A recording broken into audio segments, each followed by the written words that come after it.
Institution of Broadcasting, the SABC, in Auckland Park, Johannesburg, in the Republic of South Africa, with sport and music from an African perspective. A big thank you to our audiovisual streaming team, Tabang Lavisa and Kiarabe Maja, together with the special lady Dumise Lema, social media guru, as well as our technical operator, the lady making certain the sound coming your way is an incredible sound, and her name is Catherine Chuchu TV Malika. A big thank you to my producer Andisiwe Fagimalu Zobona Mali. My name is Neto Chemane. Hosiati konyangazi momkhajo phandle kunjani moyani vuguvugu dendele. Africa at play as teleli siyashaya. In Portuguese they say udia acima da terra é bom dia. A day above the ground is a very good day. Happy Happy Youth Month and Happy Father's Day. Let's find out what's coming up on Africa at Play.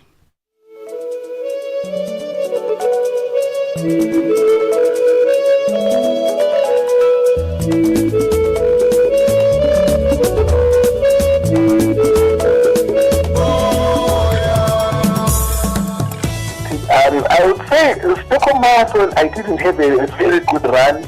I suspect I was probably a little bit sick. I had some viral. They should make sport an attractive package for them. They should package it in an interesting way, because when you're dealing with young people, they've got so many competing factors. It's not just sport on their mind. This is not easy. We had like 15 games.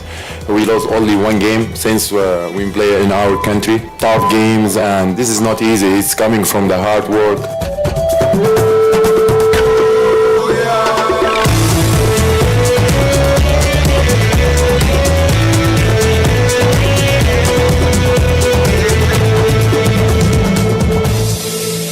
To Central African Time. If you have just joined us, a very warm welcome to Africa at Play. We are live every Saturday and Sunday from 2 to 5 p.m. Central African Time on DSTV Audio Bouquet Channel 802 or OpenView 628 if you are based in South Africa. Alternatively, worry not, we've got you covered. You can reach us from anywhere in the world on channelafrica.co.za. Also available at your fingertips on SABC+. Please do get in touch with us on our different social media platforms. On Instagram and X is at Channel Africa 1 and Facebook and Channel Africa on Facebook.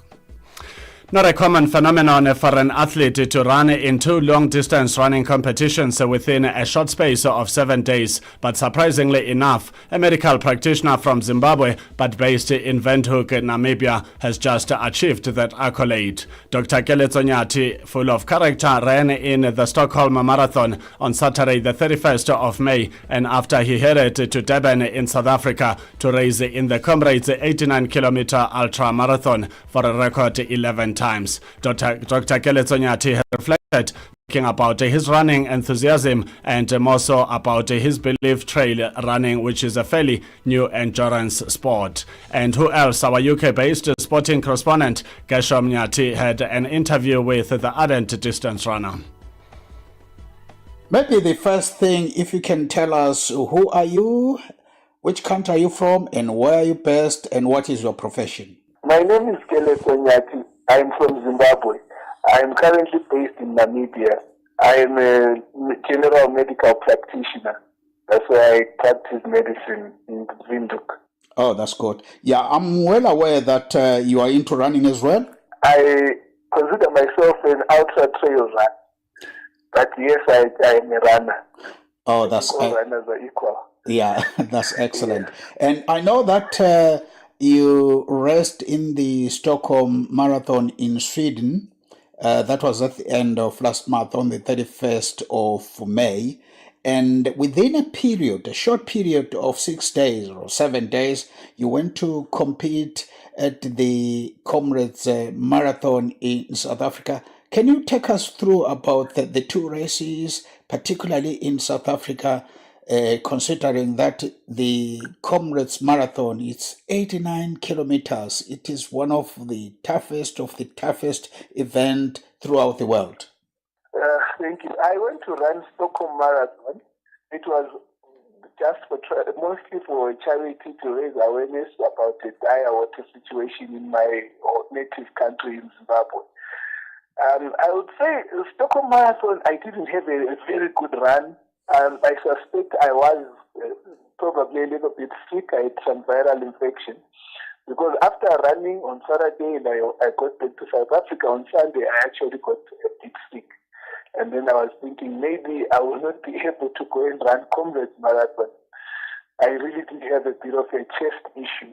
However, I got onto treatment quickly, and within 3 days I was feeling better. That's why I went down now to Durban to go and to register for the Comrades Marathon.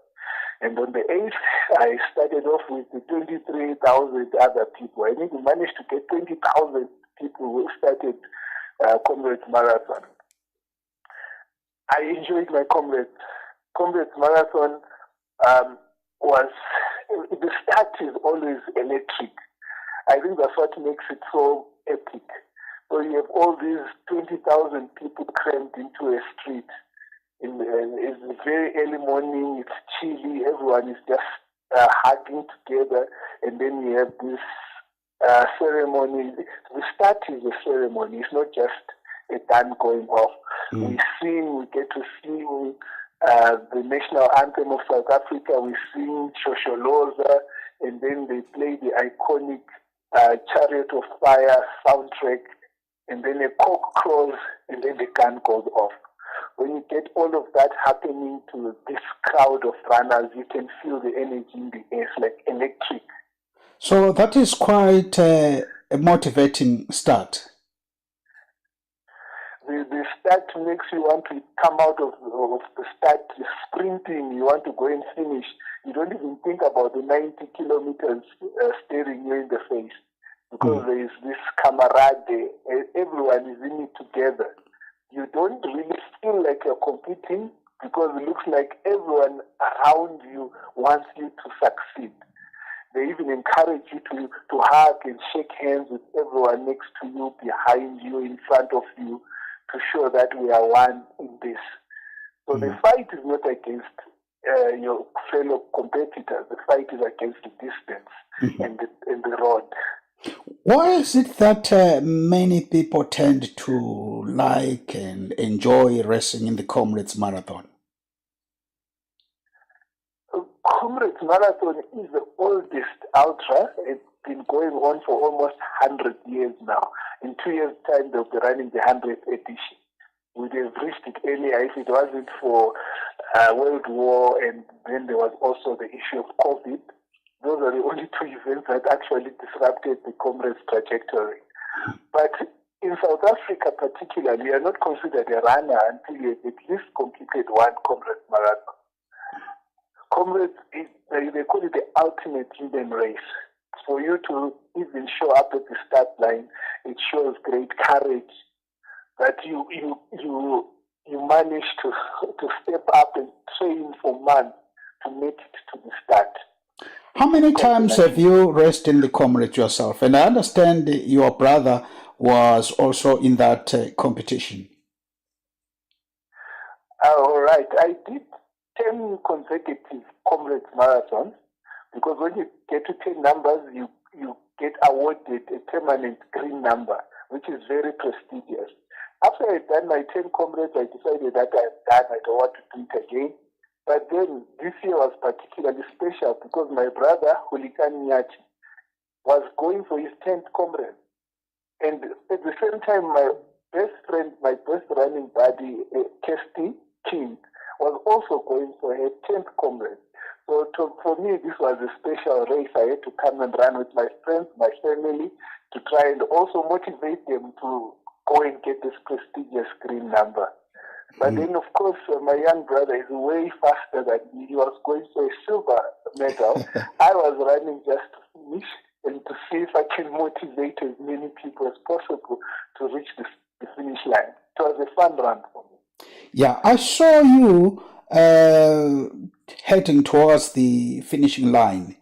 You were singing, you were quite happy. What was happening in your mind at that particular time? This Comrades Marathon for me, 2025, I think was the easiest of all the races that I have done, of all the Comrades that I've completed. I was not under pressure to seek a specific time. So I started enjoying myself right from the start. I would run and get bored after a while, and then I'll go on Facebook Live, I'll go on Instagram Live. I shot a lot of videos. I was singing with everyone that I met on the road. So I sing with the Zimbabweans, I sing with Namibians, I met some people from China, I met some people from Uganda, India. Comrades is like an international race. So it is very nice to meet people from all over the world. I met some guys from Canada, and we just talk and you sing and you dance, and there's these amazing spectators that literally line the entire 90 kilometers from Pietermaritzburg to Durban. So you can interact with them and everyone is shouting your name. When you get to the finish, you know that, oh my goodness, this is the end. My 90 kilometers is done. You can see the finish line and you don't have to keep running anymore. And this whole stadium is shouting for you to keep going and cross the line. It's an amazing feeling. So you were actually filming yourself in some certain parts of the race? What I told myself was, when it gets hard, I stop and walk. And that's what I did. The down run is called down run because the overall gain is negative. You start from a high altitude and you end at sea level. But the route itself, for the first half, is basically uphill. You are going up and down the hills. You pass through the valley of 1,000 hills. You only start feeling the downhill for the last 30 kilometers. But remember, you've been running already 60 kilometers. By the time you get to the downhill, you don't even want to go downhill because the muscles are tired. So it's just as painful going down as it is going up. Yeah, maybe could you say a few words about the winner from South Africa, Neto Chemane? He did an exceptional good run to win the event. You see, with comrades, there's three types of runners. There is a group that is running to make a living. This is a livelihood. They are running there to make money, to win. Then there is a group that runs to chase times. They want a silver, a Bill Rowan medal, a Robert and Charlie medal. And then there is a third group where I belong. This is a group that runs because running comrades is fun. You enjoy it. So Neto Chemane is running to win, to make money for his family. You never get to see those people because they are way there in front, and the paces that they are running, it's incredible. I could never do that. If I was a top runner like Neto Chemane, I would not have gone to run Stockholm. I would probably only run one marathon or two marathons before comrades because the rest of the time is reserved for training quietly and preserving your energy. But I'm quite impressed by that. We now have a local South African who is winning comrade, a local male and a local female head of Spain also in the same class as Neto Chemane. But those guys are in a class of their own. That's great, Dr. Keletsonyati. Now, let's move on to trail running. Trail running is a new craze of running which is gathering momentum. Can you expound on this? What is trail running? What is involved? What distance trail runners ought to cover? Well, trail running is relatively new compared to road running, but it's been around for maybe 20 years now, and it is moving towards professional status.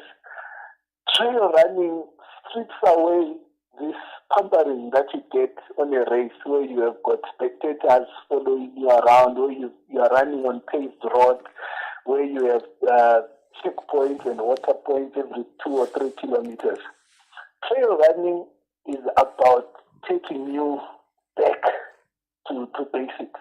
Where you are thrown in a bush, you are given a map, a GPX track to follow, and that is where you really become alive. Okay, that is how I feel. I feel like I'm most alive when I'm just given coordinates and I have to find my way through the bush. This is how I feel the primitive settlers felt when they had to find their way around unknown territory. So trail running varies greatly. So you have beginner levels where you have small races, 30 kilometers, 40 kilometers. But these days, the real trail running is in excess of 100 miles. Mm. So, and remember, with trail running, distances are actually approximate. It's rare to have an exact figure for a trail distance. So when you are told you are going to run 100 miles, it's not only going to be 165 kilometers. It usually goes up to about 170 kilometers, frequently 175 kilometers. It looks like 100 miles is no longer considered a challenging distance. We've moved on. They are now saying 200 is the new 100. So every trail runner with his thought is running 200-mile races and beyond. Yeah. I'm quite moved in that you say you run in the bush, mountains, all sorts of terrifying terrain, and it's dangerous. What have you encountered in some of your races on your own with nobody in sight, in front or at the back? Yes, so trail running is not a very big sport at this moment, so you tend to have a field of less than 50 people in the race. So there's a very good chance that most of that distance you're going to cover it alone, usually in the dark. You just have to depend on your lamp. You need to run with a headlamp so you can see where you're going. So I've had a more than 10-year history of running trail. I've encountered everything possible. There's times when I've gotten lost and thought I would be dying with lack of water. I've encountered wild animals where you meet leopards. South Africa is famous for its big five. So they try to avoid areas where there's buffalo and lions and elephants, but you cannot control wild animals. So we do run across them, though they tend to keep to themselves. Snakes are abundant in Southern Africa. Almost every time I go for a run, even a small training run, I run across a snake. So did you see one snake in one particular case? In the last race that I did in March this year, I ran the Ado Elephant 100-mile run. It is a very beautiful run that we do in Port Elizabeth. That is a little bit in the Eastern Cape. And we run at the Ado National Park, or the Ado Elephant National Park. That is a very wild park. I managed to meet at least one Cape Cobra when I was running there, which suddenly crossed my path. Fortunately, I was running with sticks with hiking, and I was able to see it before it actually saw me. Because I found a big snake crossing the small path in front of me. And I almost stepped on it, but then we basically hit each other at the same time, and it jumped one way, I jumped the other, and I managed to get out of the way quick. Yeah, so that is nice. Yeah. It gives you something to wake you up. Yeah. If you trail running, we don't encourage people to run with music and headphones because you need to be present in the moment. You need to be aware of your environment. So it's called situational awareness. You need to know what's happening around you. You need to hear snakes. You need to hear animals. You must see where you're putting your foot, because every time you lace up to go on a trail run, your life is on the line. We run on very steep cliffs where you can actually fall and break your neck, or you can be bitten by a snake. Yes. Any fearful animals that you came across with? This year I did not see anything scary. The last time that I saw a wild animal was when I got lost and found myself almost face to face with a leopard that had just had its kill. But I quickly retraced my steps and found my way back and joined the rest of the crew. Some people just heard the growling tiger in the dark, the growling leopard in the dark. So if you get into big trouble, are there any ways and means to get you rescued immediately? Every trail run, or most trail runs, supply you with a beacon. So we run with a beacon, which is like a satellite tracker, so they can know at any given time where you are. And on that tracker, there is a button which you can press when you are in danger, and then usually they will deploy a helicopter to come and pick you up from the site, or some paramedics, they can come with stretchers and carry you out of the trail. Mm-hmm. Remember, there is no road there, so most of the places are inaccessible. That's why you have to sign an indemnity, and we do pay quite a high entry fee to cover for all these emergency evacuations. Mm-hmm. So have you raced like near mountains such as Drakensberg, and there's another big mountain in Lesotho? Could you tell us about those mountains? I'll tell you about the Ultra Trail Drakensberg. Ultra Trail Drakensberg, there's a very beautiful 100-mile race that happens down there in the Drakensberg, also close to Durban in the south. That is a beautiful race because we used to run from South Africa, you cross the border into Lesotho, and then you run through the mountainous kingdom. We used to run on this, the second highest mountain after Kilimanjaro in Southern Africa. It's called Tabakletan. So you run right up to the top. Sometimes it's very cold and there's snow on the ground. So you run right to the peak and then you run back down into South Africa over the rolling hills of the Drakensberg. This is a very famous mountain range in South Africa. Mm. If that is too extreme, there is the Ultra Trail Cape Town, where you run on Table Mountain. They also have recently introduced a 100-mile race there. They used to have just a 100-kilometer race, but now they've made it a 100-mile race, so you get to run up and down Table Mountain. You hit all the peaks, you go Signal Hill, you go on Lion's Head. It's quite interesting. Yeah. Have you come across female athletes doing trail running? There is a very tight community of trail running in South Africa, in Southern Africa, and in Namibia as well. So it's not a lot of people, but it's the same faces that keep showing up again and again.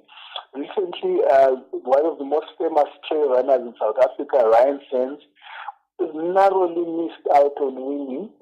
There was a race that was happening in America just now. I've forgotten what it's called. But Ryan Sands is a winner of the famous Western States 100-miler. So he managed to win that one. So now he was running a 200-mile race and he came second. So it was, I think it's a Havelina 200, one of those. And he managed to come second. So South African athletes are really making a mark on the world map. Barry went and won the Mongolia race, the Chinese one, the Gobi Desert March. He managed to run that one, I think it was 2022, and he came first. So South African runners are really making a big mark on the international scene. Yeah, now before we close, this is quite interesting, but scary at times. So when is your next planned trail running event? I was actually just looking at the upcoming races right now. I've got a wide choice. Coming at the end of this month, there is the Mak Ultra that is running in Mpumalanga. You can run 100 miles or you can run 200 miles. Or I can go and run the Kakloof 100 miles, also in the south. There's Cedarburg Mountain 100-miler coming up. There's Ultra Trail Cape Town coming up. So I'm really spoiled for choice. I've got there's so much to choose from. Yes. But I haven't made up my mind yet which one I'll go for next. Okay, no, thank you very much. And I'm very happy to have had a long chat with you. And I know that the Channel Africa sports presenter, Neto Chemane, and the producer Andisiwe Mali, they will definitely love to talk to you in the near future, because this is a really very good program for us, not for us only as sports journalists, but to the people across the African continent. This is exciting. This is something which is new, and this is something which is building up. And trail running, I think it has got a future. And I understand at the moment there is even a world trail championships. Do you know anything about that? Right, yes. So trail running has had its ups and downs and the usual politics that go with running. But recently, UTMB, Ultra Trail Mont Blanc, has been saying it was the ultimate race to compete in as an international trail run. But now the organizers of UTMB has made it into a circuit. So you have to run the races that they have commissioned. So that caused the split in trail runners, and then another group, they've created the Gran Canaria Trail Majors. So which is also a circuit of races that you can run and you accumulate points, and then they can see who is the champion based on the races that you have completed and your placing in each of those races. So trail runners now have got two options. You can either run the UTMB series or you can run the Gran Canaria Majors series. It's quite exciting. Yeah. And finally, any words of interest that you want to share with us? I would, my goal in life, I'm way past my prime in running, so I'm not going to win any races now. But I'm trying to get in as many young people involved in trail running as possible, especially people from underprivileged societies, especially black runners. Because when you go trail running, the black population is grossly misrepresented. There will be only maybe 10% of the world field will be black.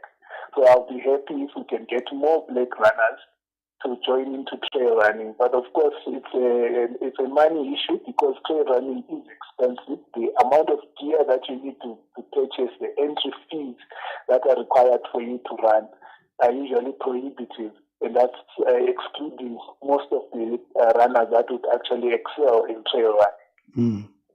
Yeah, all the best in your sporting endeavor. Thank you very much. We're just getting started. Thank you. Thank you. That was an incredible conversation between our encyclopedia of global athletics, Kesham Sejinyati, the son of Southern Africa, originally from Zimbabwe but based in the United Kingdom, talking to a fellow Zimbabwean brother, a long-distance runner, a medical doctor, Dr. Kelezo Nyati, who ran at the Stockholm Marathon in Sweden on the 31st of May and doubled it up by another trip to Southern Africa, to South Africa, down to Mngungundlovu, down to eThekwini in the ultimate human race, the Comrades Marathon 2025 edition that took place last week, Sunday. Some people started by walking and eventually they got into the running vibe, running as little as just a kilometer. And today some can run 21 kilometers, 42.2 kilometers, but big ups to all of those that are so brave to be able to triple and double that by running the ultimate human race, 89 to 90 kilometers. It is indeed not a child's play. If you have just joined us, a very warm welcome to Africa at Play. Do get in touch with us on our different social media platforms. On Instagram and X is at Channel Africa 1, and on Facebook, the name of our station, Channel Africa. Africa at Play, as Deleli Siashaya, we all deserve a good sound of African music. Big Boys, Diane Africa and Valga M. Channel Africa celebrates Africa's forefathers, grandfathers, and all fathers. Happy Father's Day to all the amazing African fathers. Connect with us on SABC Plus, DSTV Audio Bouquet, and Satellite Channel PAS10. Embrace our young voices this month. Channel Africa, celebrating Youth Month.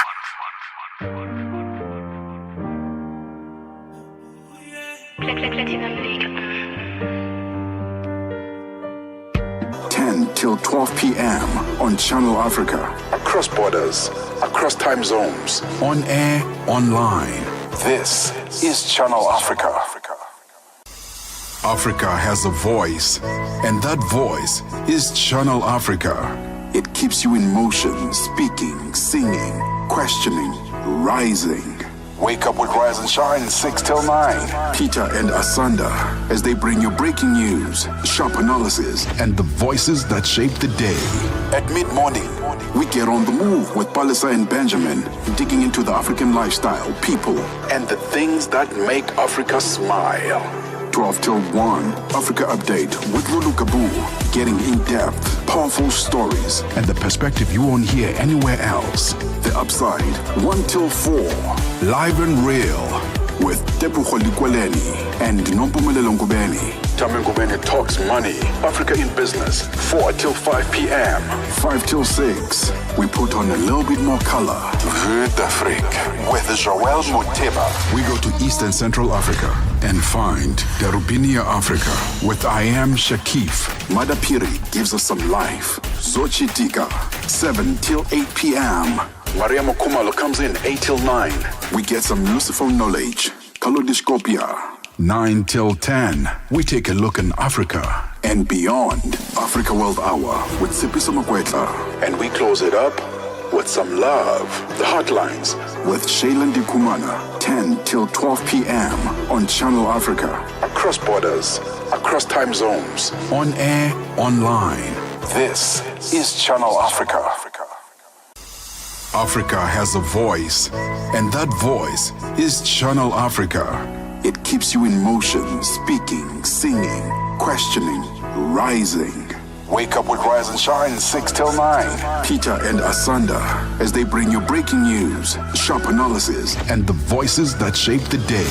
At mid-morning, we get on the move with Palisa and Benjamin, digging into the African lifestyle, people, and the things that make Africa smile. 12 till 1, Africa Update with Lulu Kabu, getting in-depth, powerful stories, and the perspective you won't hear anywhere else.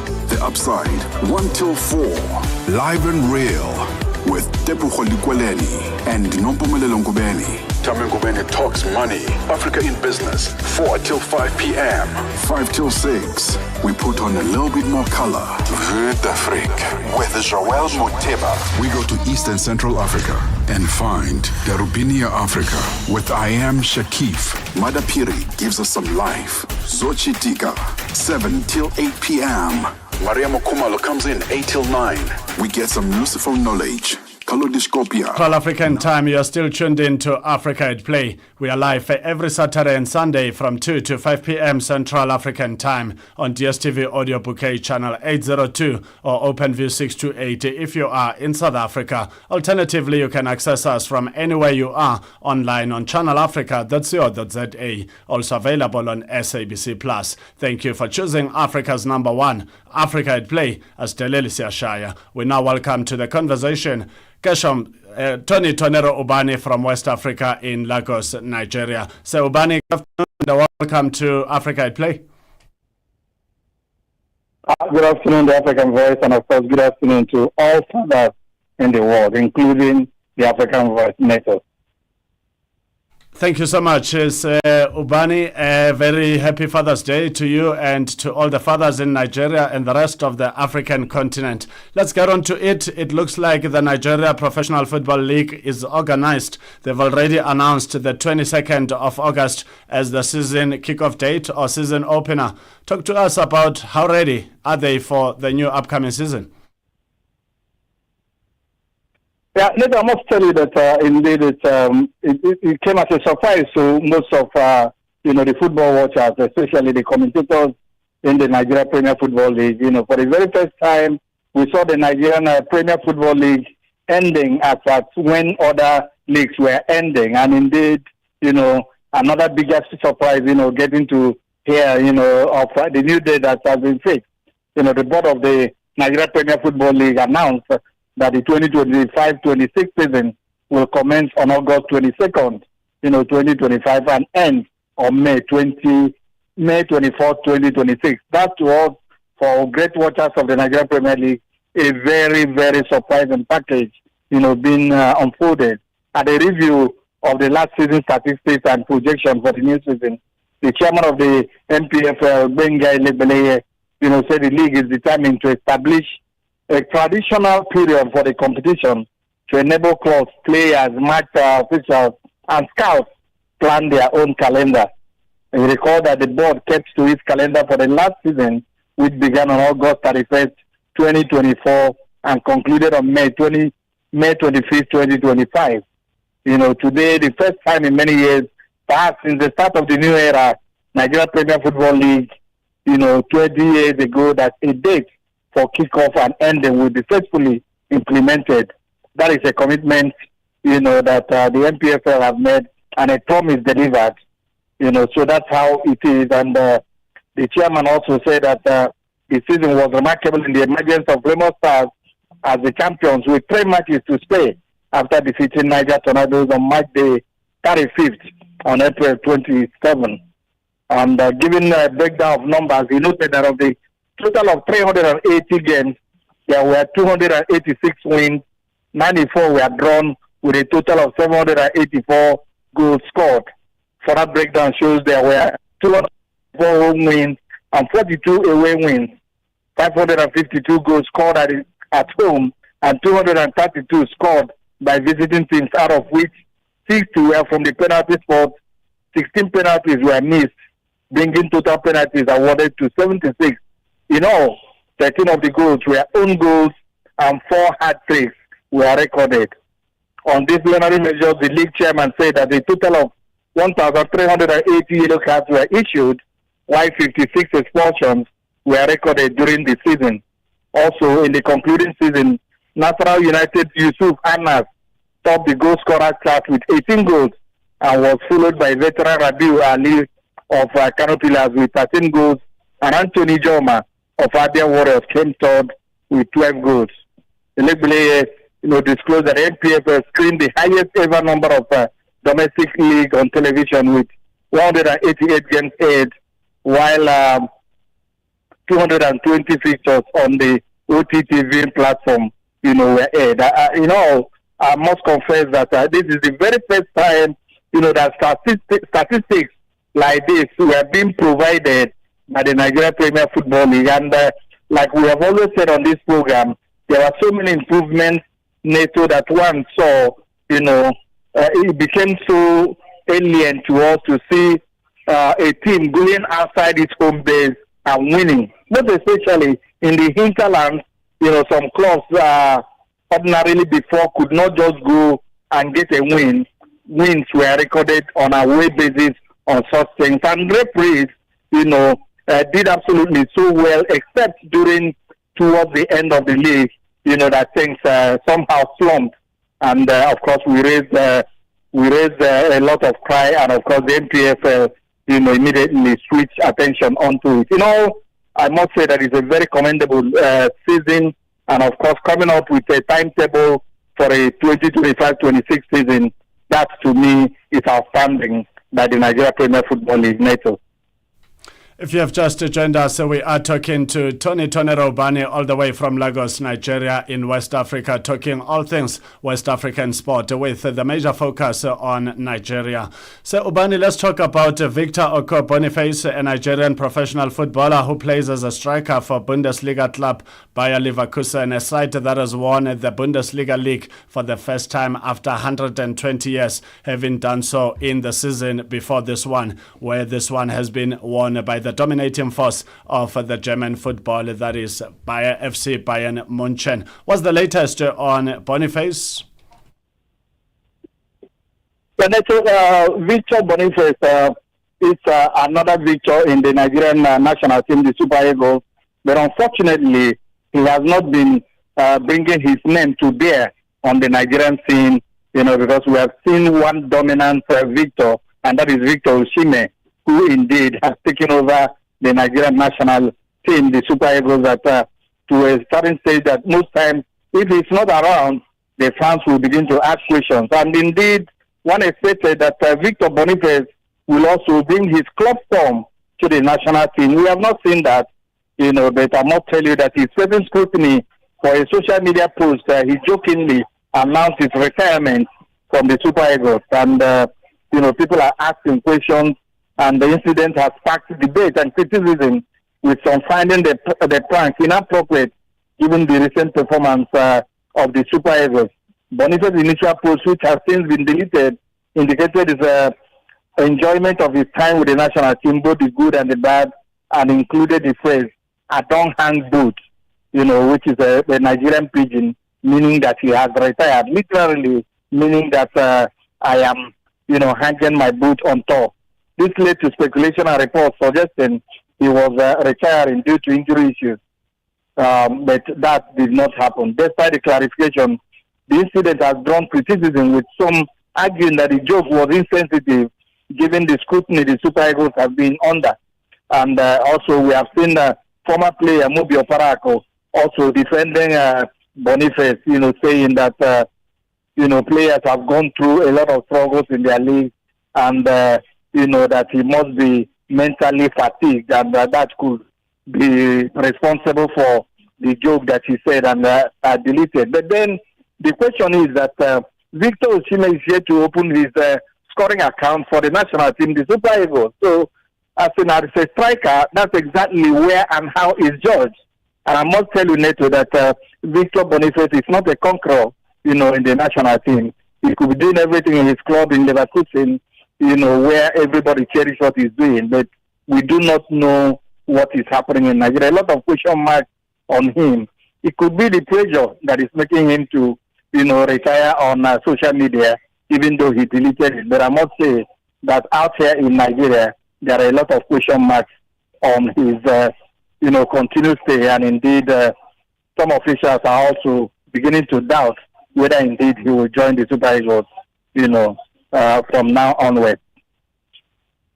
14:42 Central African Time. We are talking to Tony Ubani, our correspondent based in West Africa, in Lagos, Nigeria. So, Ubani, please just stay on the line. We take a short break. When we come back, the conversation continues with Tony Ubani.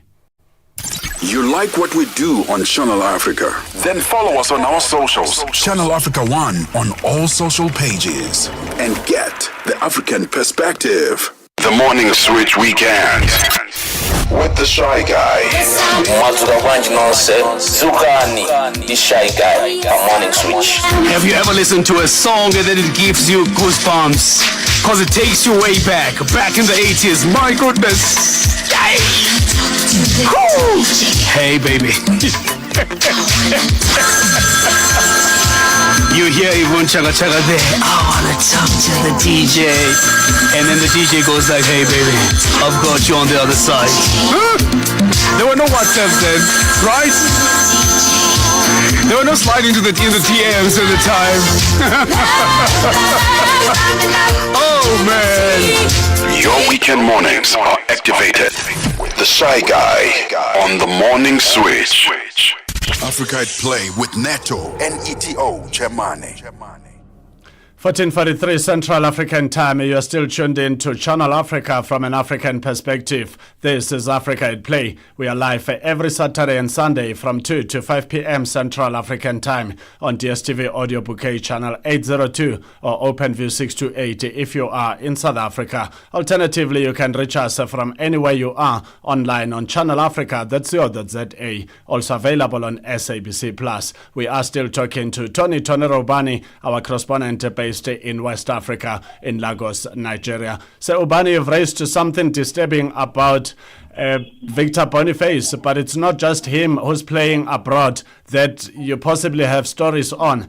Is there anything that the Nigeria Football Federation, the NFF, are doing to monitor these overseas-based players of Nigeria, because you have a massive population that requires, the principals to always be online in terms of managing circumstances that have to do with athletes before you end up losing some of these athletes to foreign countries that are always roaring like lions, looking forward to signing this talent from Africa to be theirs? Yes, I would say absolutely nothing. As it is now, desperation is driving the Nigeria Football Federation into, getting any Tom, Dick, and Harry to play for the Super Eagles. Before now, there was a method where people were screened, and of course, their performance speaks for you.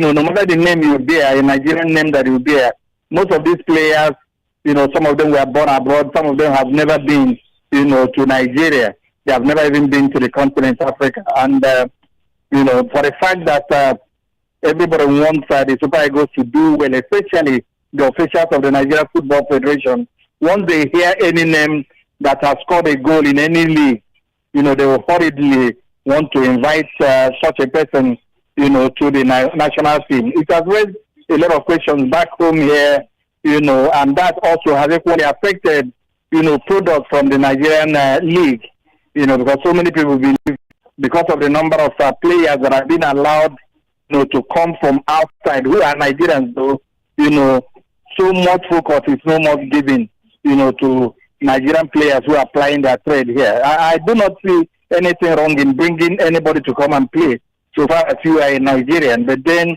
if you have been invited to come and play, of course, you must prove your mettle. That's exactly where the questions are being asked. It's not just about bringing people. They know the climate in Africa, the sun in Nigeria. Most of them, when they come here, they can't cope. And of course that has affected our Super Eagles. And then, like I keep telling, politically, we have allowed politicians now to enter into the mainstream of organization of the Nigerian League, and that also has seen, the Super Eagles dwindle in performance, because players who do not meet up the standard, do not have what it takes to play for the Super Eagles, are not being invited because somebody somewhere is insisting that his brother, his uncle, or whoever is related to, must be made to come and play for the national team. That was an abominable thing in the past, but then we have seen it before our eyes happening. In some cases, we have seen Richel, just coming the last time, giving almost about 10 players, local players, a chance, to also try them out at the Unity Cup, and of course, the needless Russia friendly that we saw them play. We do not know how long he's going to do that, and of course, if he's going to keep faith with these players. But I must say that it's a mixed feeling to us here, watchers of the game, stakeholders in this business, where we see people who come here and do not prove, what they have, for the Super Eagles. The Super Eagles is not a testing ground. It's not a place where you come, bring people to come and test them. Anybody who comes here must be a core professional that will translate, his trade into either a defender defending well, an attacker attacking well, and of course scoring goals. I do not know why Boniface has played so well and so long for Nigeria, and he has not recorded a goal. I do not know the type of coach that will keep such a player to continue playing when there are so many other players that are available and yearning to play and do well for Nigeria. Neto.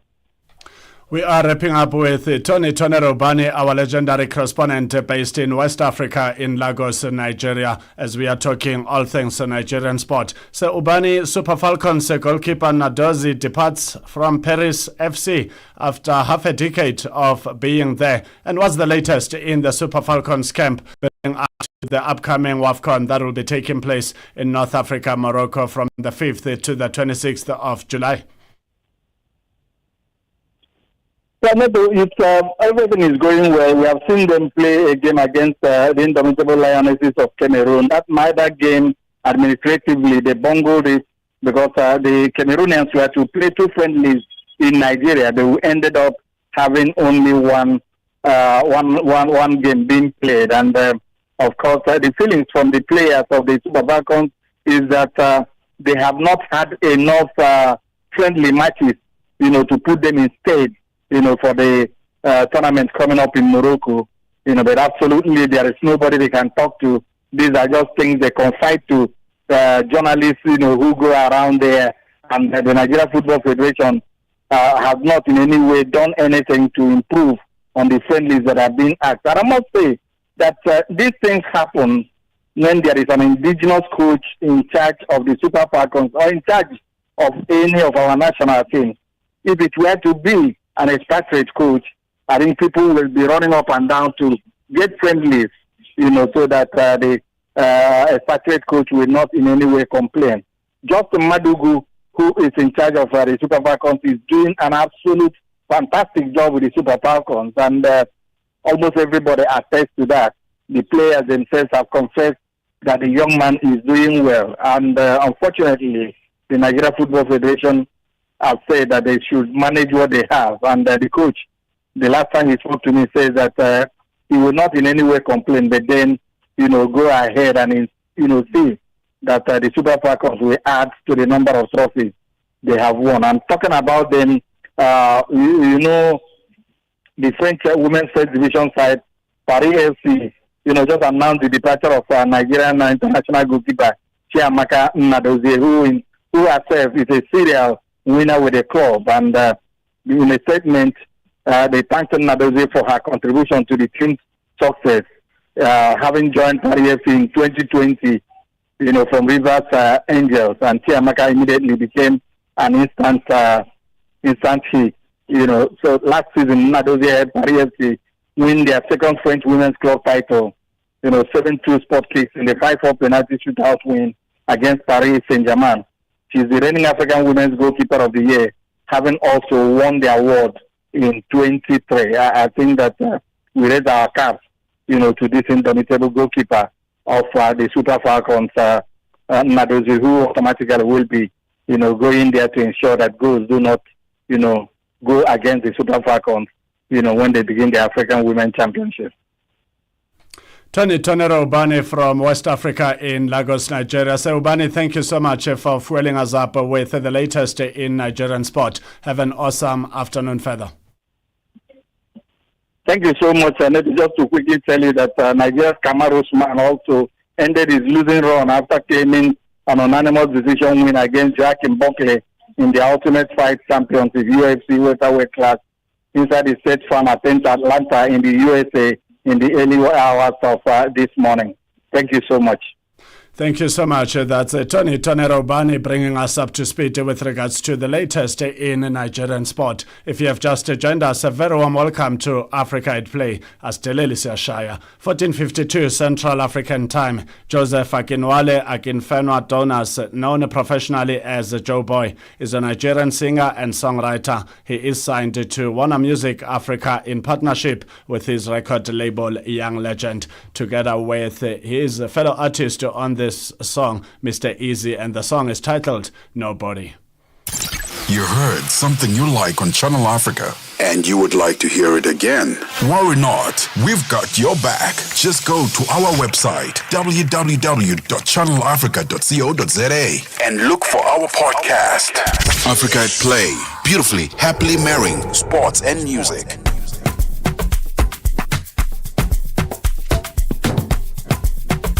Until 10, we take a look in Africa and beyond. Africa World Hour with Sipiso Makwetla. And we close it up with some love. The Hotlines with Shailen Kumana. 10 till 12 p.m. on Channel Africa. Across borders, across time zones, on air, online. This is Channel Africa.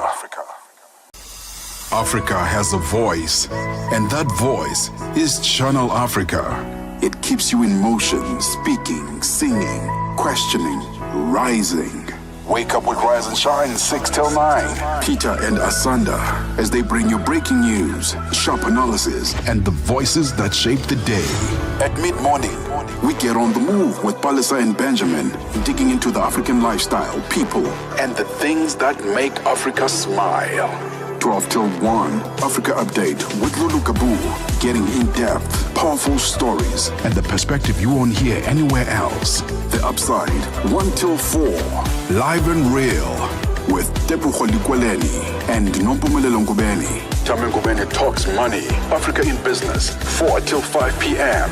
5 till 6, we put on a little bit more color. Vue d'Afrique, with Joël Moteba. We go to East and Central Africa and find Darubinia Africa with I Am Shakif. Madapiri gives us some life. Zochi Tika, 7 till 8 p.m.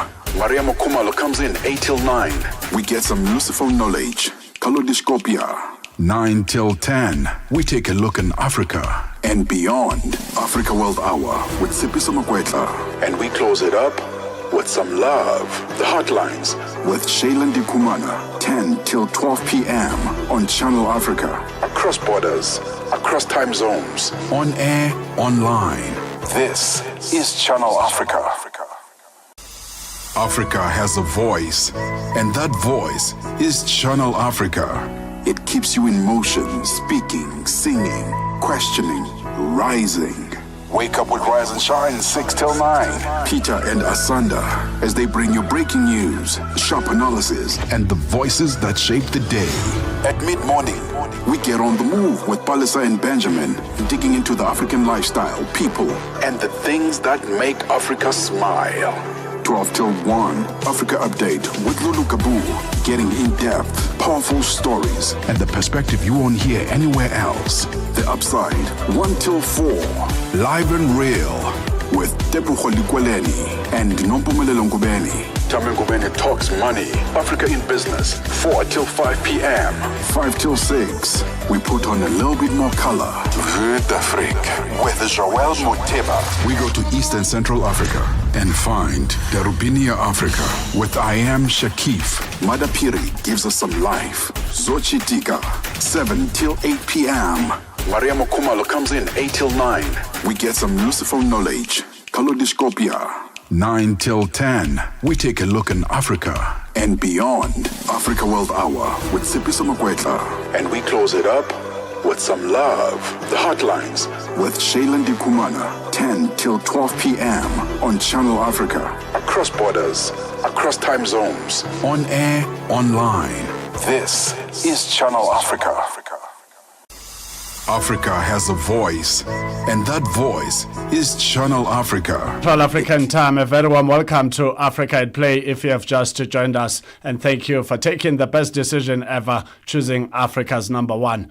Africa at Play, as Delil Siashaya. We will be talking to our teenagers in sport very shortly, and we also have an exciting topic on this beautiful Sunday afternoon. Introducing children to sports at an early age helps build fundamental skills like coordination, balance, and agility. Playful interactions on playgrounds or simple drills during academy sessions lay the groundwork for more advanced training. How should principals of various sporting codes help children in Africa develop interest in sport? That's our topic of today, and of course you can feel free to engage us with your thoughts via our WhatsApp number, which is +27 63 406 9126. There's quite a number of matches, football matches taking place across different parts of the African continent and globally. The COSAFA Cup playoffs and finals, Madagascar went down by 1-0 against Comoros, who have finished third for the bronze medal. Angola will be taking on South Africa at 1500 Central African time. In no moment it will be kickoff time in this final, and we say big ups to the two giants that have made it to the regional tournaments final. In the FIFA Club World Cup, Al Ahly of Egypt in North Africa and Inter Miami played to a 0-0 draw. Bayern Munich, the German giants, will be taking on Auckland City at 1800 Central African time. PSG Saint-Germain will take on Atletico Madrid at 2100 Central African time. And there's also the Sekafa Championship Women Tournament happening on the African continent. Burundi women will be taking on Kenya women at 1500 Central African time. South Sudan will take on Uganda at 1800 Central African time. So it is a number of matches that are taking place across the African continent and globally. Stay tuned to Africa at Play as Delil Siashaya. Teenagers in sport, shortly. What are the teenagers up to if they are not in class? Let's get in touch with the teenager in sport. 14:59 Central African time. Thank you for choosing Channel Africa from an African perspective. This is Africa at Play. We are together until 5 p.m. Central African time. It is that special moment of the afternoon where we will be having conversations with our teenagers in sport as we also celebrate Youth Month. We will now welcome to Africa at Play Buisakhan Dlamini. Buisakhan, good afternoon and a warm welcome to Africa at Play. Afternoon, sir. How are you doing today? I'm good, thanks, and yourself? I'm good, thank you. When did you start playing tennis? 2021 March. 2021 March. So you've been playing tennis for over 4 years now. In March next year, you'll be completing a full 5 years playing tennis on the 21st of March in 2021. How has it been now playing tennis for more than 4 years? It makes me feel happy and relieved. Is it? And how do you feel when you've won a tennis match? Happy, excited, and yeah, that's all. When last did you play a tennis match and how did it go? What was the score? Last week, Sunday, we were playing for Lacoste. And what was the final score? 5-4 for me. Ah, okay. And what did the coach say after that good match? I'm proud of you guys. Ah, sweet and short. I'm proud of you guys by the coach. Is it Coach Mpo? Yes. How is it working with Coach Mpo? Amazing. She's a very talented coach and will do everything to make us happy. Interesting indeed. If you have just joined us, we are talking to our teenagers in sport. We've got Buisakhan Dlamini, a 15-year-old girl, and we also have Atlekgang Mokwatlo, a 13-year-old boy that plays for the same club. Let's now welcome Atlekgang to the conversation. Buisakhan, please do stay on the line. Atlekgang, good afternoon and welcome to Africa at Play. Good afternoon. How are you doing today, Atlekgang? Good. What did you have for breakfast? Cornflakes. Is cornflakes your favorite? Yes. Ah, okay. How do you feel after having cornflakes? I feel some energy. Ah, you feel some energy and you need that energy to win a tennis match. When last did you play a tennis match and how did it go? I played well. You played well. Did you win your match? What was the score? 5-2. Ah, okay. And how did you feel after winning that match? Happy that I made it and to the top 5. Oh, great. That is so nice. How do you feel being in the top 5? Great, and I know that I'm going to play some tournaments and win it. Ah, I like that. You sound like a champion indeed. And talk to us about your coach. Who's your coach? What do you like about them being your coach that's helping you to be winning tennis matches like you are? Coach Makoba. And how is it working with Coach Mpo? Very well. And she's so dedicated. Ah, she's so dedicated to the cause, making certain that she builds champions. We've got Buisakhan Dlamini, a 15-year-old girl, and Atlekgang Mokwatlo talking to us about their tennis journey and their coach, ever-energetic coach Mpo, making certain that these kids are not on the streets, but they are in the tennis court for a good cause. And sometimes it sounds like a journey without goals, but it is actually a massive journey because when these tennis sensations makes it to an elite level, they will be occupying billboards and leading all the headlines. And today we are talking to them while they are still fresh, while they are still into a real journey to make it into the professional phase. And we say big ups to Tennis South Africa for this program of making certain that the development state of the game is nurtured properly, because these young ones, they've got to be nurtured at an early age. Let's bring back Buisakhan Dlamini, a 15-year-old girl, to the conversation. Buisakhan, when is your next match? Do you know, or are you still waiting for Coach Mpo to confirm? We are going to play for World Day on the 28th. On the 28th, are you ready? Yes. What are you hoping to do when you get to the tennis court better than your opponent? To win and to show skills. To win and to show skills. Oh, wow, interesting indeed. What school do you go to and what grade are you on? I am at PHL Moraka. I am in grade 9. Oh, you are in grade 9. How's grade 9 treating you? Any favorite subject? Grade 9 is well. My favorite subject is mathematics. Mathematics. So you are good with numbers? Yes. 13 plus 12? 13 plus 12. Yes. 25. Wow, beautiful. I know you are good in numbers, no doubts indeed. Do you watch any international tennis tournaments? Yes, sir. And how do you feel watching like Roland Garros or the Australian Open, the US Open? There's many international tournaments out there. When I see them, I say that to myself, one day I want to become like them. And play in that court, ne? Yes. Interesting indeed. And if you believe in this dream, believe you me, it will happen. And one day you will tell your opponents on a later stage that, hey, Uncle Neto once said that one day I'm going to make it to this international stage. And when you get there, don't forget us, ne? Yes. Interesting indeed. Buisakhan Dlamini, a 15-year-old girl who plays tennis under the mentorship of Coach Mpo from Tennis South Africa, who is also the Tennis South Africa Development Manager. When last did you speak to Coach Mpo, Buisakhan?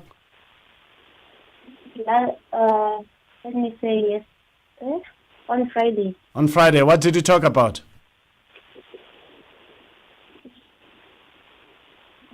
Tournament, how we are going to train in the next coming week. Oh, I see. Interesting indeed. We are on holidays. Ah, okay. Are you enjoying your holidays? Yeah, so well because I've written my exams well. Oh, you've written your exams well. Ah, big ups. That's good. Your mid-year exams. So definitely next year you go into a new grade. Yes. Interesting indeed. Buisakhan Dlamini, 15-year-old girl who plays tennis. We also have Atlakgang Mokwatlo, 13-year-old boy who also plays tennis. They both play under the same coach, Coach Mpo. Atlakgang, when last did you speak to Coach Mpo and what did you talk about? We talked about the upcoming tournaments and how to play and how to win a point.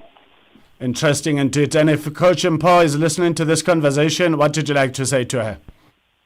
I'd like to say thank you for make us proud, and I like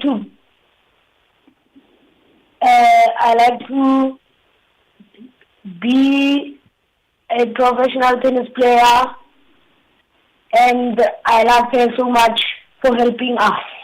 Thank you so much. Sweet words indeed from Atlakgang Mokwatlo, 13-year-old boy who plays tennis under the umbrella of Tennis South Africa Development Program. Let's now welcome to the conversation their mentor, Coach Mpo, who can tell us more about these sensational tennis players. Coach, good afternoon and welcome to Africa at Play. Good afternoon to all the listeners, and good afternoon to my kids as well. Thank you so much for joining us on Africa at Play. Please do pass our regards to the family and your family, your relatives out there, and wish them a happy Father's Day on this beautiful Sunday afternoon. Coach, let's get on to it. Talk to us about Buisakhan Dlamini, the 15-year-old tennis player. What kind of a tennis player is she? Buisakhan is a very grounded player. What I like about her is she is down to earth. She takes instructions very well, and I like her commitment. You know, like both her and Atlakgang this year, we always not only talk about tennis, we also talk about like social ills that we face in the communities. And to my surprise, she's one of those with Atlakgang who raised their hands and volunteered to be our storeroom managers to take care of our equipment, do audits, and make sure that the equipment is being taken out. So that kind of commitment doesn't come easily because it comes with confidence. If you are confident enough that you can actually do something, you raise your hand. And to me, for four of them to saying, Coach, we are here to assist in whatever way that we can, I mean, it's a wow. Play-wise, they are amazing tennis players. I mean, you look at them and you can just easily underestimate them just by the look of it. But put them on a tennis court and you'll see something else. Incredible work that you are doing out there, Coach. And this also speaks to our topic of the day, which goes as follows. Introducing children to sports at an early age helps build fundamental skills like coordination, balance, and agility. Playful interactions on playing grounds or simple drills during academy sessions lay the groundwork for more advanced training. How should the principles of various sporting codes help children in Africa to develop interest in sports? I'm certain you get to experience what we are talking about very often on your day-to-day life, Coach, as you are doing tremendous work under the umbrella of Tennis South Africa as the tennis development manager. Please talk to us about how, principles of the sport can develop interest in kids to be keen to play sport, because we know what it can produce. It's good for their health, but also it's a career that could look after them, because not everyone is going to make it academically.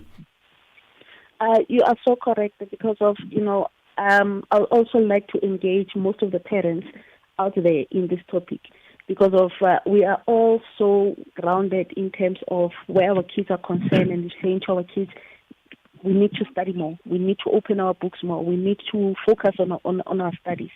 But we also forgetting that kids do need leisure time, and giving the kids the opportunities to experience different types of sporting codes also opens doors for them. Not every single child is good behind the desk. Some of them excel very well on a sporting field. Give them the education. I mean, teaching them the hand and eye coordination. It also stimulates their brains. Without us seeing it with our naked eyes, we need to commit ourselves as parents to supporting these kids, to come and see what they go through, and to come and see the talent that these kids actually possesses on court. Sports can open up a whole lot of doors for you. And as I said, we do have quite a number of kids that have already received scholarships through sporting codes. We've got 4 at the club in Hammanskraal who are currently in Cape Town with a full scholarship. We've got 5 that are actually on their way to get their next scholarship for 2026. And this wouldn't be possible if they were not playing sports. I mean, sports plays a very, very important role in a player's mind. Some of them, they face difficulties in life. They don't know how to express themselves. They come out of school, they are angry, and they don't know how to actually explode or express themselves through the anger. So what they do is they come to the tennis courts, hitting the ball. It's a nice therapy for them. And, I would like to involve most of the parents to say, let the kids play the sport, not only tennis, any type of sporting code. And this will also try and eliminate or reduce the amount of people or the amount of kids that are smoking dagga, that are drinking alcohol, that are partying 24/7. Because if you can just imagine with your child now that is playing sport, if you take the sport away, what's going to replace the sport? There's a lot of things that sport does to a child. If they were not in a sporting code, who else knows what they will be doing? They will be roaming the street, drinking, smoking. One, you wouldn't even know the whereabouts of your child. But currently, when you come back from work, you don't find your child, you know where to look for your child. You come to a sporting ground, and that's where you will find your child.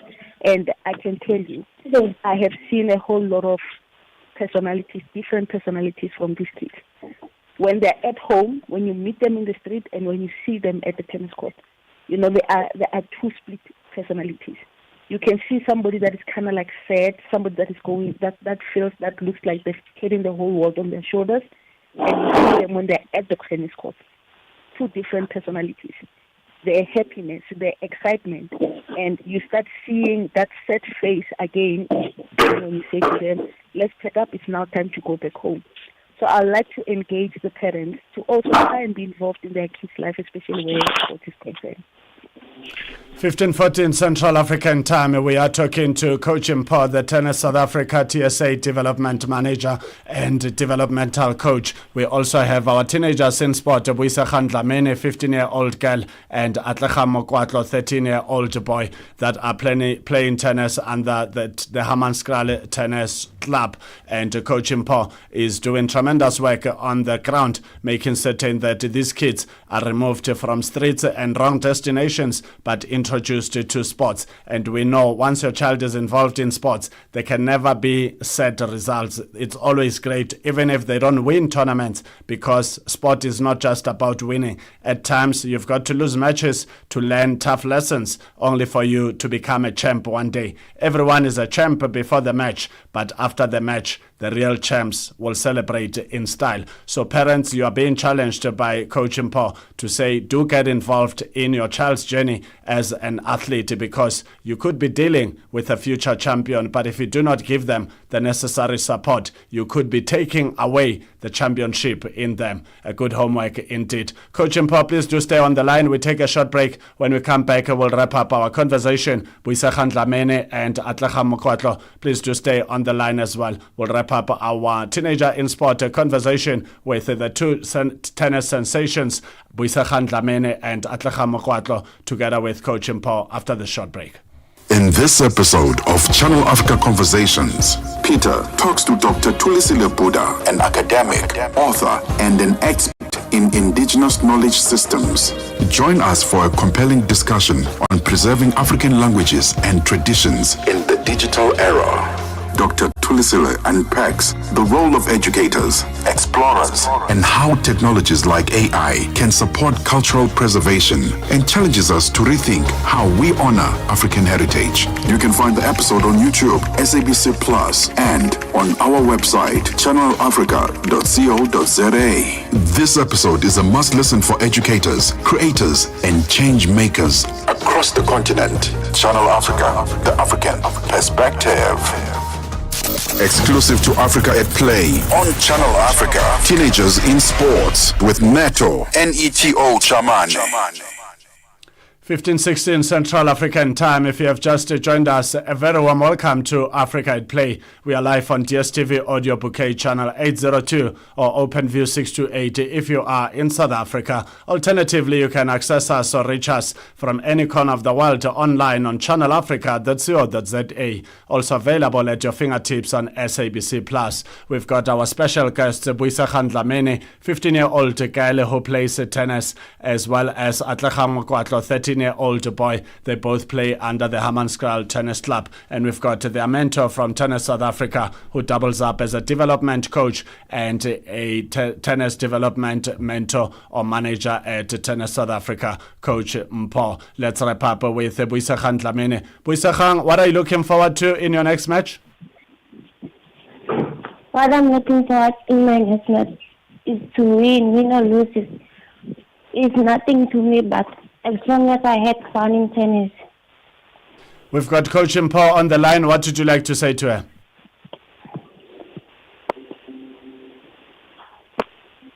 Buisagan? Sorry? What would you like to say to Coach Mpo? She's on the line listening to you.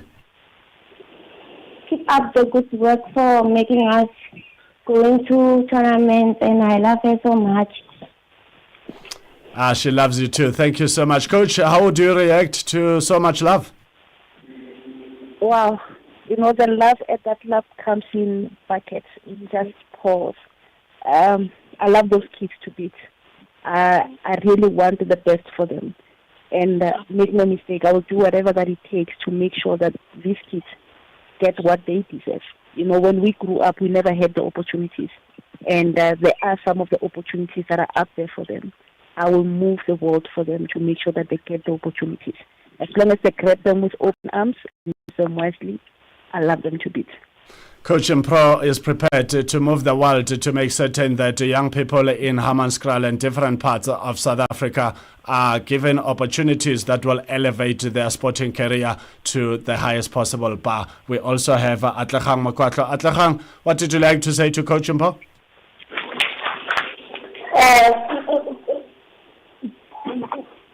Be over role model until we reach our goals of winning the tournament and improving to our skills. Interesting indeed. There you have it, Coach. You've got a big challenge to make certain that you remain a role model until they win tournaments and they make it to the elite level. Actually, my boy, make no mistake. I'm there for you throughout, through thick and thin. And as I always say to you, my boys, my boy and girl, that, winning for me is a cherry on top. Let's start by having fun on court, and the winning will come. And make no mistake, I will be there to mentor both of you and your teammates and other kids.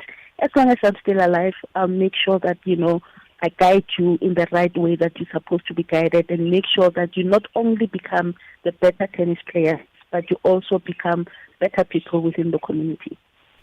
Beautifully said by the mentor and mother to these tennis sensations. She's a mother to so many because she's looking after a big number of tennis players in South Africa. Let's say goodbye to Boisegang Dlamini, a 15-year-old girl who is on the line. Boisegang, what would you like to say to your classmates that always sees you with a tennis racket and one day they will also would like to play the sport of tennis? I would like to say, keep working hard, and until you reach your goals, God is with you all the time, and Simple will do anything to help you guys to reach your goals, as long as you give her the respect that she wants, and be dedicated, and respect yourself. Thank you. Thank you so much, Boisegang. You've spoken like a philosopher already at the age of 15. Thank you so much for your inspirational words. I'm certain those that are listening to this conversation will take this inspiration to their hearts and minds. Thank you so much for talking to us on Africa at Play. All the best moving forward. Thank you. Let's also say goodbye to Atlegang Mokwatlo, 13-year-old boy who also plays tennis under the Hammanskraal Tennis Club, under the big mother body of the sport, Tennis South Africa. Atlegang, what would you like to say to young people in South Africa so that they can stay away from drugs and join a sport of their choice? I like to say to them to keep away from drugs, and stay away from drugs and come and play a sport that you can be a role model and be a better person, and you can be a role model and improve your skills to any of people. Thank you so much. That is inspiration indeed to go into other young people out there to stay away from trouble and join sport, because with sport you will always be the winner because of that winning mentality that everyone has, wanting to win. And Coach Mpo explained it very beautifully to say it's about having fun on the tennis court or any playing surface. Winning is just a cherry on top. Atlegang Mokwatlo, thank you so much for talking to us on Africa at Play. All the best moving forward. Stay away from trouble. Always play tennis. Yes, it's play. That's how we wrap up our conversations with our teenagers in sport. Boisegang Dlamini, 15-year-old girl, and Atlegang Mokwatlo, 13-year-old boy that plays tennis under the umbrella of Tennis South Africa. Let's also say goodbye to Coach Mpo. Coach, what would you like to say to young people in South Africa, but also fathers across South Africa and the African continent, because their involvement in their children's sporting career means everything to the world? I would like to firstly say Happy Father's Day to all the fathers out there. And saying Happy Father's Day, I don't mean being a biological father. I mean, being a stepfather, being an adoptive father, all those different types of fathers. Everyone that is taking care of a child, you are a father, whether you have a child or you don't have a child. Happy Father's Day, and keep on doing the good work that you guys are doing out there, because without the guidance of you, most of these kids wouldn't be here. And I'd like to say to all the parents and all the kids that are out there that are roaming the streets, that have never even tasted the fun and the good of being in a tennis court or in any type of sporting court, giving soccer, netball, please give your child an opportunity to play sports. Give your child the chance to see what they are made of. Take them on any sporting court. I challenge them to say one Saturday, instead of taking them to a movie that you normally take them to movies, take them somewhere. Take them to a sports field. Let them choose the sport of their choice, and let us be there as parents to guide them and support them through their journey. Who wouldn't be a champion when you have a coach and mentor like Coach Paul? Coach, thank you so much for talking to us on Africa at Play. Have an incredible Sunday afternoon further. Thanks a lot, and enjoy your Father's Day as well. Thank you so much indeed. 15:25 Central African Time. You are still listening to Africa at Play. We are live every Saturday and Sunday from 2 to 5 p.m. Central African Time on DSTV Audio Bouquet Channel 802 or OpenView 628 for those based in South Africa. If not, you can reach us from anywhere you are online on channelafrica.co.za, also available on SABC+. Please do get in touch with us on our different social media platforms. On Instagram and X is at Channel Africa 1, and on Facebook the name of our station, Channel Africa. Let's go to Lusaka, Zambia to find out from Namuchana, our correspondent based in Southern Africa in Lusaka, Zambia, who's having a conversation about this exact topic, where we talk about the introduction of sports to our children in Africa at a tender age so that they can go through different ropes, different levels of the sport until they can turn elite. But the importance of parents and different stakeholders, family members, schools, and everyone involved in young people's lives to encourage them to play sport, because a lot of them, if they do not play sport, they opt for gadgets, and before you know it, they've got eye problems and all sort of problems, because work without play made John and Mary a dull and lazy girl.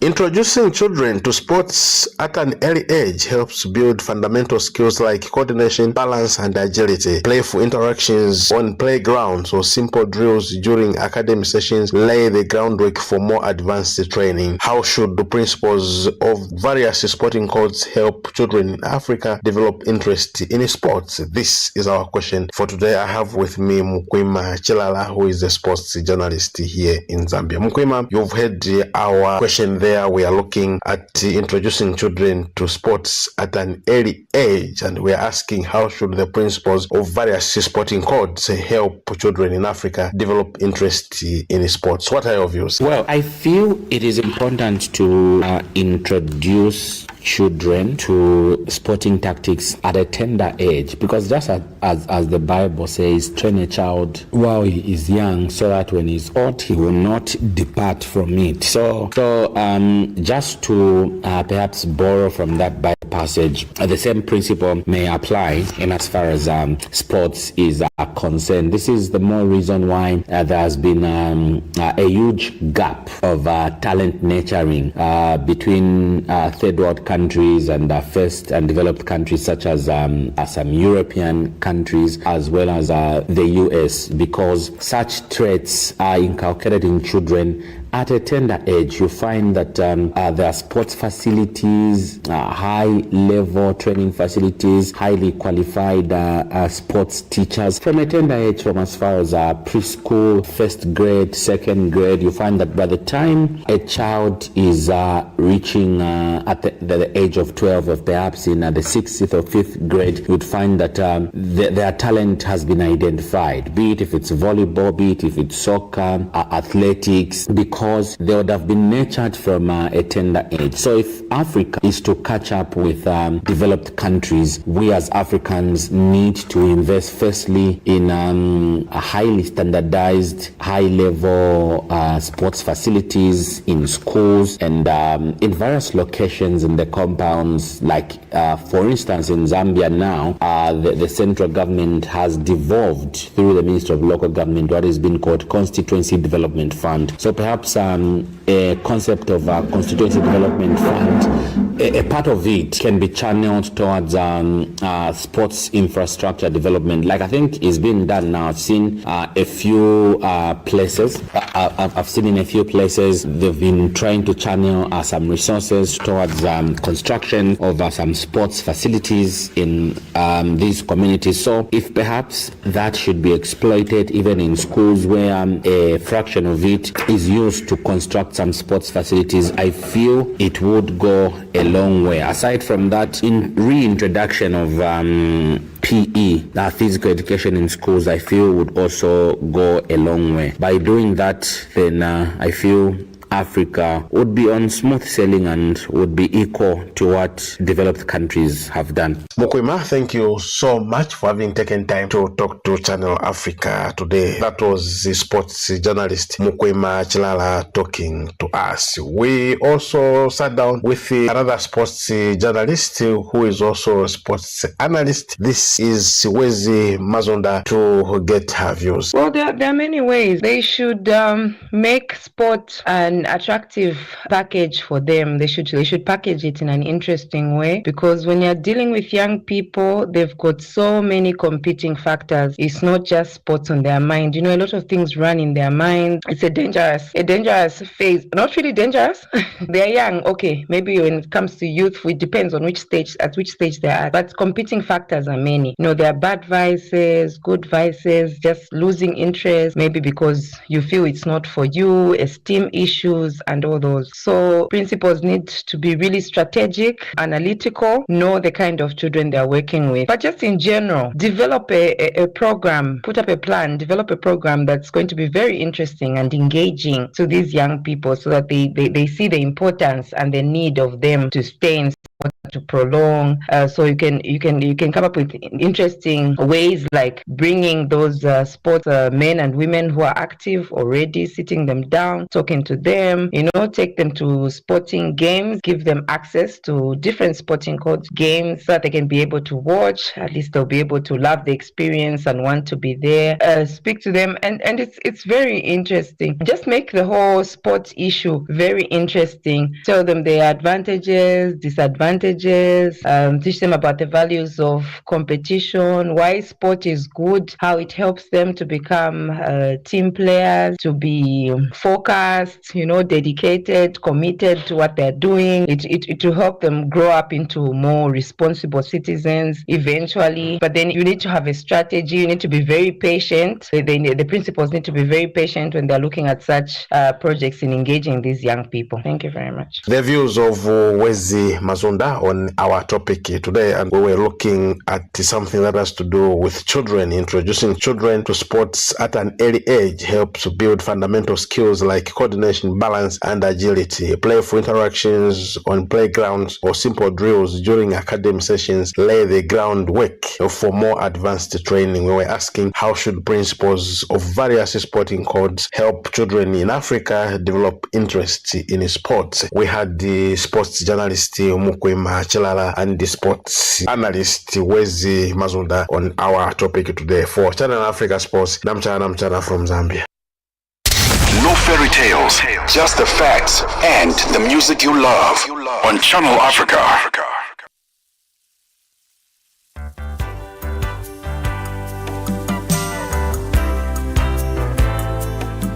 You in motion, speaking, singing, questioning, rising. Wake up with Rise and Shine 6 till 9. Peter and Asanda as they bring you breaking news, sharp analysis, and the voices that shape the day. At mid-morning, we get on the move with Palisa and Benjamin, digging into the African lifestyle, people, and the things that make Africa smile. 12 till 1, Africa Update with Lulu Kabu, getting in-depth, powerful stories, and the perspective you won't hear anywhere else. The Upside, 1 till 4, live and real, with Tepu Kholikweleni and Nompumelelo Ngubeni. Tame Ngubeni talks money, Africa in business, 4 till 5 p.m. 5 till 6, we put on a little bit more color. Vue d'Afrique with Joel Moteba. We go to East and Central Africa and find Darubinia Africa with I Am Shakif. Madapiri gives us some life. Zochi Tika, 7 till 8 p.m. Maria Mokumalo comes in 8 till 9. We get some useful knowledge. Kalodiscopia. 9 till 10. We take a look in Africa and beyond. Africa World Hour with Sipiso Makwetla. And we close it up with some love. The Hotlines with Shailen Dikumana. 10 till 12 p.m. on Channel Africa. Across borders, across time zones. On air, online. This is Channel Africa. Africa has a voice, and that voice is Channel Africa. It keeps you in motion, speaking, singing, questioning, rising. Wake up with Rise and Shine 6 till 9. Peter and Asanda as they bring you breaking news, sharp analysis, and the voices that shape the day. At mid-morning, we get on the move with Palisa and Benjamin, digging into the African lifestyle, people, and the things that make Africa smile. 12 till 1, Africa Update with Lulu Kabu, getting in-depth, powerful stories, and the perspective you won't hear anywhere else. The Upside, 1 till 4, live and real, with Tepuho Likweleni and Nompumelelo Ngubeni. Tame Ngubeni talks money, Africa in business, 4 till 5 p.m. 5 till 6, we put on a little bit more color. Vue d'Afrique with Joel Muteba. We go to Eastern Central Africa and find Darubinia Africa with I Am Shakif. Madapiri gives us some life. Zochitika, 7 till 8 p.m. Maria Mokumalo comes in 8 till 9. We get some useful knowledge. Kalodiscopia. 9 till 10. We take a look in Africa and beyond. Africa World Hour with Sipiso Makwetla. And we close it up with some love. The Hotlines with Shailen Dikumana. 10 till 12 p.m. on Channel Africa. Across borders, across time zones. On air, online. This is Channel Africa. Africa has a voice, and that voice is Channel Africa. It keeps you in motion, speaking, singing, questioning, rising. Wake up with Rise and Shine 6 till 9. Peter and Asanda as they bring you breaking news, sharp analysis, and the voices that shape the day. At mid-morning, we get on the move with Palisa and Benjamin, digging into the African lifestyle, people, and the things that make Africa smile. 12 till 1, Africa Update with Lulu Kabu, getting in-depth, powerful stories, and the perspective you won't hear anywhere else. The Upside, 1 till 4, live and real, with Tepuho Likweleni and Nompumelelo Ngubeni. Tame Ngubeni talks money, Africa in business, 4 till 5 p.m. 5 till 6, we put on a little bit more color. Vue d'Afrique with Joel Muteba. We go to Eastern Central Africa and find Darubinia Africa with I Am Shakif. Madapiri gives us some life. Zochitika, 7 till 8 p.m. Maria Mokumalo comes in 8 till 9. We get some useful knowledge. Kalodiscopia. 9 till 10. We take a look in Africa and beyond. Africa World Hour with Sipiso Makwetla. And we close it up with some love. The Hotlines with Shailen Dikumana. 10 till 12 p.m. on Channel Africa. Across borders, across time zones. On air, online. This is Channel Africa. Africa has a voice, and that voice is Channel Africa. It keeps you in motion, speaking, singing, questioning, rising. Wake up with Rise and Shine 6 till 9. Peter and Asanda as they bring you breaking news, sharp analysis, and the voices that shape the day. At mid-morning, we get on the move with Just joined us. A very warm welcome to Africa at Play. It is indeed an incredible African sound. You can never talk about great legends of music on the African continent and not mention the legend in Mbongeni Ngema, who is not just into music but into film and television as well. Great production indeed. The song is Mbongeni Ngema and Zandi Zulu. It is an amazing song indeed, titled Sabela, which means response. Let's now go to Kenya in East Africa and touch base with our legendary correspondent Francis FM Mutegi with the latest in Kenyan sport. The Sekafa Women Championship is underway in Tanzania. The hosts and Burundi had a positive start to the championship, registering straight wins on day one on Friday. The home side Twiga Stars brushed aside a lowly South Sudan 4-0 in the opening match, while Burundi shocked defending champions Uganda 1-0 in the second match to sit second behind the big winners Tanzania on the log. More matches will be played on Sunday, with Kenya's Harambee Starlets turning out for their opening against Burundi and Uganda seeking to revive their title defense against an already seriously wounded South Sudan. With the 3 points and 4 unanswered goals in the bag, Tanzania leads the log ahead of Burundi, a scenario bound to change on Sunday. The home girls are prepared for the CAF Women's Africa Cup of Nations, and such competition offers an invaluable test of their preparedness. After battling Burundi, Kenya will be tested by Uganda on Tuesday before playing the lesser fancied South Sudan and eventually the titanic battle against arch-rivals Tanzania on Saturday next week. The Kenya men's football team Harambee Stars has also returned home after playing 2 friendly matches in Morocco. They were held to a goalless draw in the first match before beating Chad 2-1 in the second tie. Coach Benny McCarthy is happy with their performance. Yeah, I'm preparing for Chan, but I'm also wanting to see the players that I have. This international break is finished, the players go back, and then I've got 3 a month that I can use to see all the local players, but I'm not going to have the opportunity to see the likes of Adam and Will and Nat. So that was my reasoning for calling these players, and I think if I would do it, I'll do it every day, all day, every day. McCarthy says the friendlies were an absolute necessity as he prepares with Kenya for the African Nations Cup later in about 2 months in Nairobi, Uganda and Tanzania. They've not played together, they've been here for a couple of days, and then people expect them to win 5-6-0. It doesn't work like that. You know, they have to get used to each other. They have to feel what is it to make the jump from playing for local in the Kenyan league to international levels, trying to select, pick the best players that we're going to have ready for Chan, and that's what we are. So this is experimental. You experiment there, because if you are judged on result, then I don't pick any of these players. I pick all the players that come from international, because that's if I was selfish. But I want to be well prepared for Chan, and I want to have a good squad. So you want to give everybody a chance.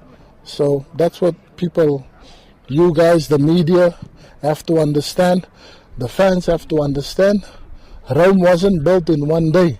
While Chan exclusively involves home league players, the South African tactician carried some few seniors to guide the younger ones. The balance is good. I think the players that I wanted to see, the capabilities of Adam. I don't want to call Adam when we have World Cup qualifiers and then you don't know what the boy is about. So I think this is 2 friendlies where you can give him a chance and you can see his quality. So now, moving forward, I know I've seen him and I can see, okay, this player's qualities are there. When you have prepare for AFCON or for World Cup qualifiers, then it's a player that you can call because you've seen him. But if you don't see him, if someone suggests, oh, we have a player in the UK who plays in Wales, very good, but you've not seen him, but you call him for all-important international. We lack composure up front, and that's what we work on today. Composure is really important in international matches, because you won't get a lot of chances in international matches. 2 or 3, you need to bury them, then the game is over.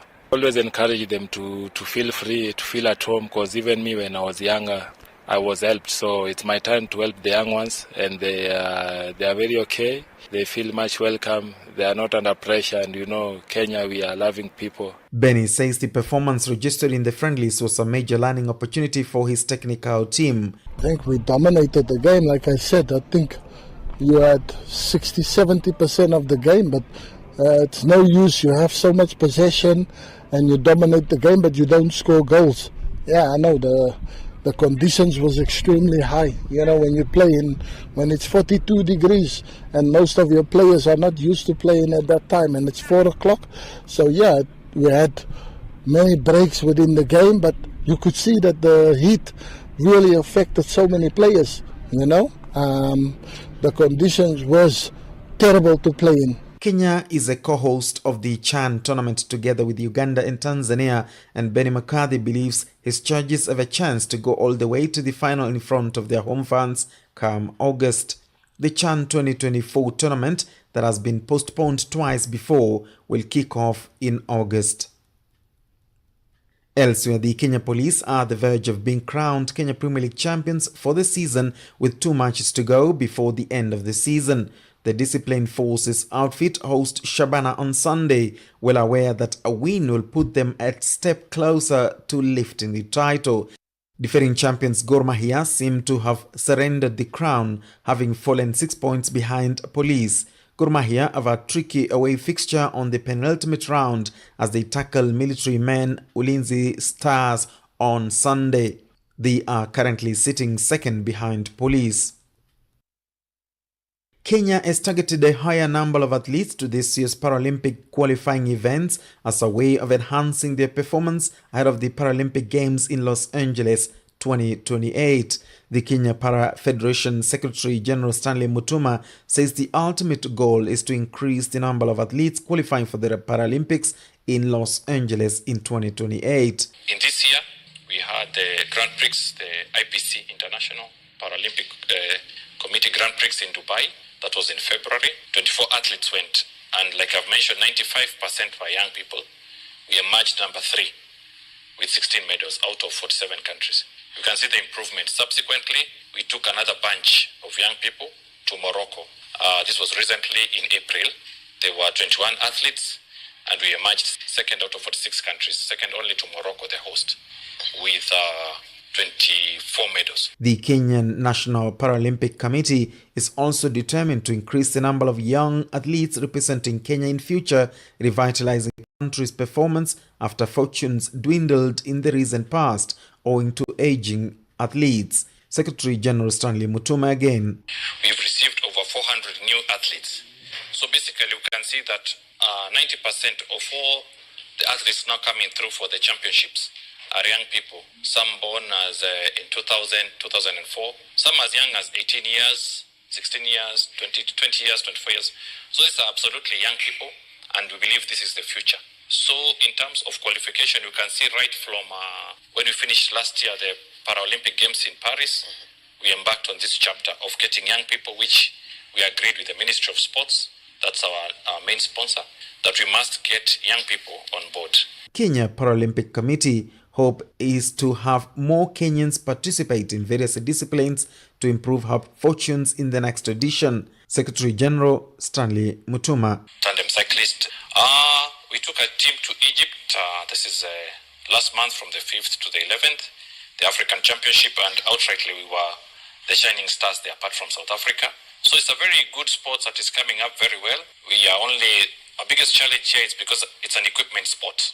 So, purchase of these bicycles, the tandem bicycles, which are specialized bikes. I'm sure many people might have seen on television, 2 people riding on one bike. Very interesting. So that's called tandem bike for the visually impaired, and the C category, the one leg amputee like that.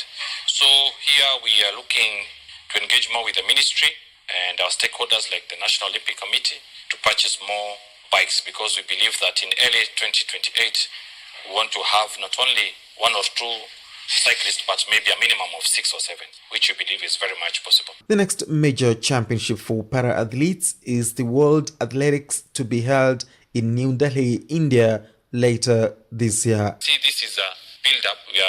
This is a build-up towards LA, because later in the year we shall have the Athletics World Championship. Athletics World Championship, this shall be in New Delhi, India. Dates from 26th September to 5th October. And I want to encourage the Kenyans to support and really be keen on this, because this is a direct qualifier for the Los Angeles 2028 Olympic and Paralympic. For Channel Africa Sports in Nairobi, Kenya, I'm Francis Mutegi. 15:48 Central African Time. A big thank you to Francis FM Mutegi. In Kiswahili, they say asante sana. Thank you for filling us up with the latest in East African and Kenyan sport. We will be talking to Francis Mutegi to find out on the latest in the world of sport in Kenya after this short break. Embrace our young voices this month. Channel Africa, celebrating Youth Month. Vue d'Afrique avec Joël Mouteba. Alors peut-on considérer cette décision comme un désengagement durable des États-Unis vis-à-vis du développement africain, ou s'agit-il d'un simple réalignement stratégique? Non, ça peut être les deux. à la fois. Donc au lieu de donner de l'argent à la Banque africaine de développement pour partager en vrac, ils préfèrent maintenant donc cibler les pays partenaires en Afrique. Ça c'est pour le réalignement stratégique. Alors, et aussi, ce n'est pas un désengagement durable, mais je pense que dans les 2 ou 3 prochaines années, il veut d'abord remettre de l'ordre dans ses affaires. Vue d'Afrique. Du lundi au vendredi de 15h à 16h, temps universel. Channel Africa celebrates Africa's forefathers, grandfathers, and all fathers. Happy Father's Day to all the amazing African fathers. Connect with us on SABC Plus, DSTV Audio Bouquet, and Satellite Channel PAS10. Live every Saturday and Sunday from 2 to 5 p.m. Central African Time. 15:50 Central African Time. If you have just joined us, thank you for choosing Channel Africa from an African perspective. This is Africa at Play. We are live every Saturday and Sunday from 2 to 5 p.m. Central African Time on DSTV Audio Bouquet Channel 802 or OpenView 628 if you are in South Africa. Alternatively, you can access us or reach us from any corner of the world on channelafrica.co.za. Also available on SABC Plus. There's matches taking place across the African continent and globally. In Southern Africa, the regional tournament COSAFA Cup playoffs, we've seen Madagascar going down by a goal to nil against Comoros. Comoros securing the third place finish, the bronze medalist. A match between Angola and South Africa is currently on a halftime break, with Angola having found the back of the net during the dying seconds just before the halftime whistle by the ref. We will be crossing to that match that is currently live on SABC1 when it returns in the second half. In the FIFA Club World Cup, Al Ahly of Egypt played to a 0-0 draw against Inter Miami. Bayern Munich, the German giants, the team that believes in German precision, will be taking on Auckland City at 1800 Central African Time. PSG will be up against Atletico Madrid at 2100 Central African Time. In another regional tournament, Sekafa Championship for women, Burundi women went down by 2-0 against Kenya women, but that match is not yet over as it is on a halftime break. We will see if Burundi will be able to find the back of the net on 2 occasions without conceding a goal, or it's one of those where the Kenyan women's outfit will walk away as victors. South Sudan will take on Uganda at 1800 Central African Time. It is 15:52 Central African Time. Thank you for choosing Africa at Play. Should you miss out on any of our conversations, worry not. Please do visit our Channel Africa website.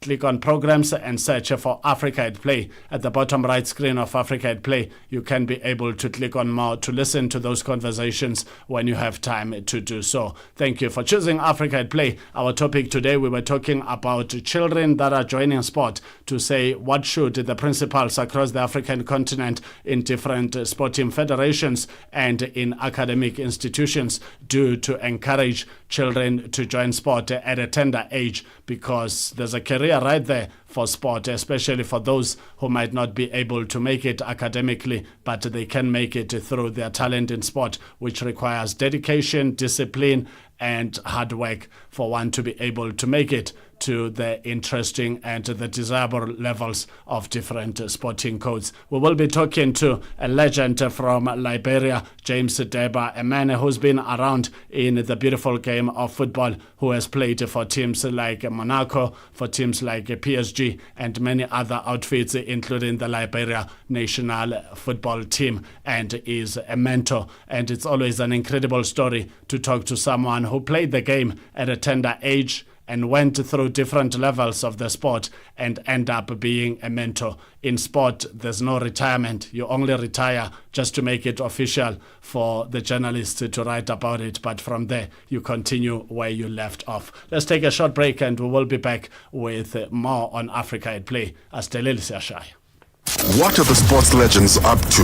Let's find out from our legend of the day on Africa at Play with Neto Chemane. Stella Longwe Pamalonje Palitu soko mapano pamalonje. malonje kumvera nyimbo za mu Africa kusangalala kupeza moyo akuti kumva moyo kuti kuyenda bwino pano pa malonje ndiyetu apa tili ndikatswiri oyimba ameneyu ndikatswiri wa dziko la Malawi amene akukhala mdziko la South Africa ndipo amayimba amene akuti ndi Big Nick Malawi. Tatisati kuti kodi moyo wanu woyimba ukuyenda bwanji mu Johannesburg? Moyo woyimba ukuyenda bwinobwino kwambiri chiliyonse chikuteka ndithu bwinobwino. Ayi azoleka chiliyonse chikuteka mofa magrasi anu apa akuti kumenya yonse azoleka zoti azikuteka ndithu mu Johannesburg. Malonje pa nthawi ya 6 koloko kufikira 7 koloko madzulo lowiruka ndi Stella Longwe. Years of great sporting action is as good as a lifetime because the legends stay on. 15:55 Central African Time. If you have just joined us, this is Africa at Play. Thank you and welcome on board. We will be talking to the football legend, the man who's been on the field of play from a tender age to an elite level, but never divorced the sport of football. Even when he said he's retiring, he never really retired because he went on to play an important role, plowing back his talent, his skills, his dedication, and his discipline and respect with the current and young generation in different setups of football to make certain that Africa prospers and not just a few individuals. I'm talking about James Salinsa Deba, all the way from Monrovia in Liberia, who was born on the 14th of December 1969 and is currently aged 55. So he's been around. He's gone above half a century and his height is about 1.80 meter tall. So fairly tall for someone who played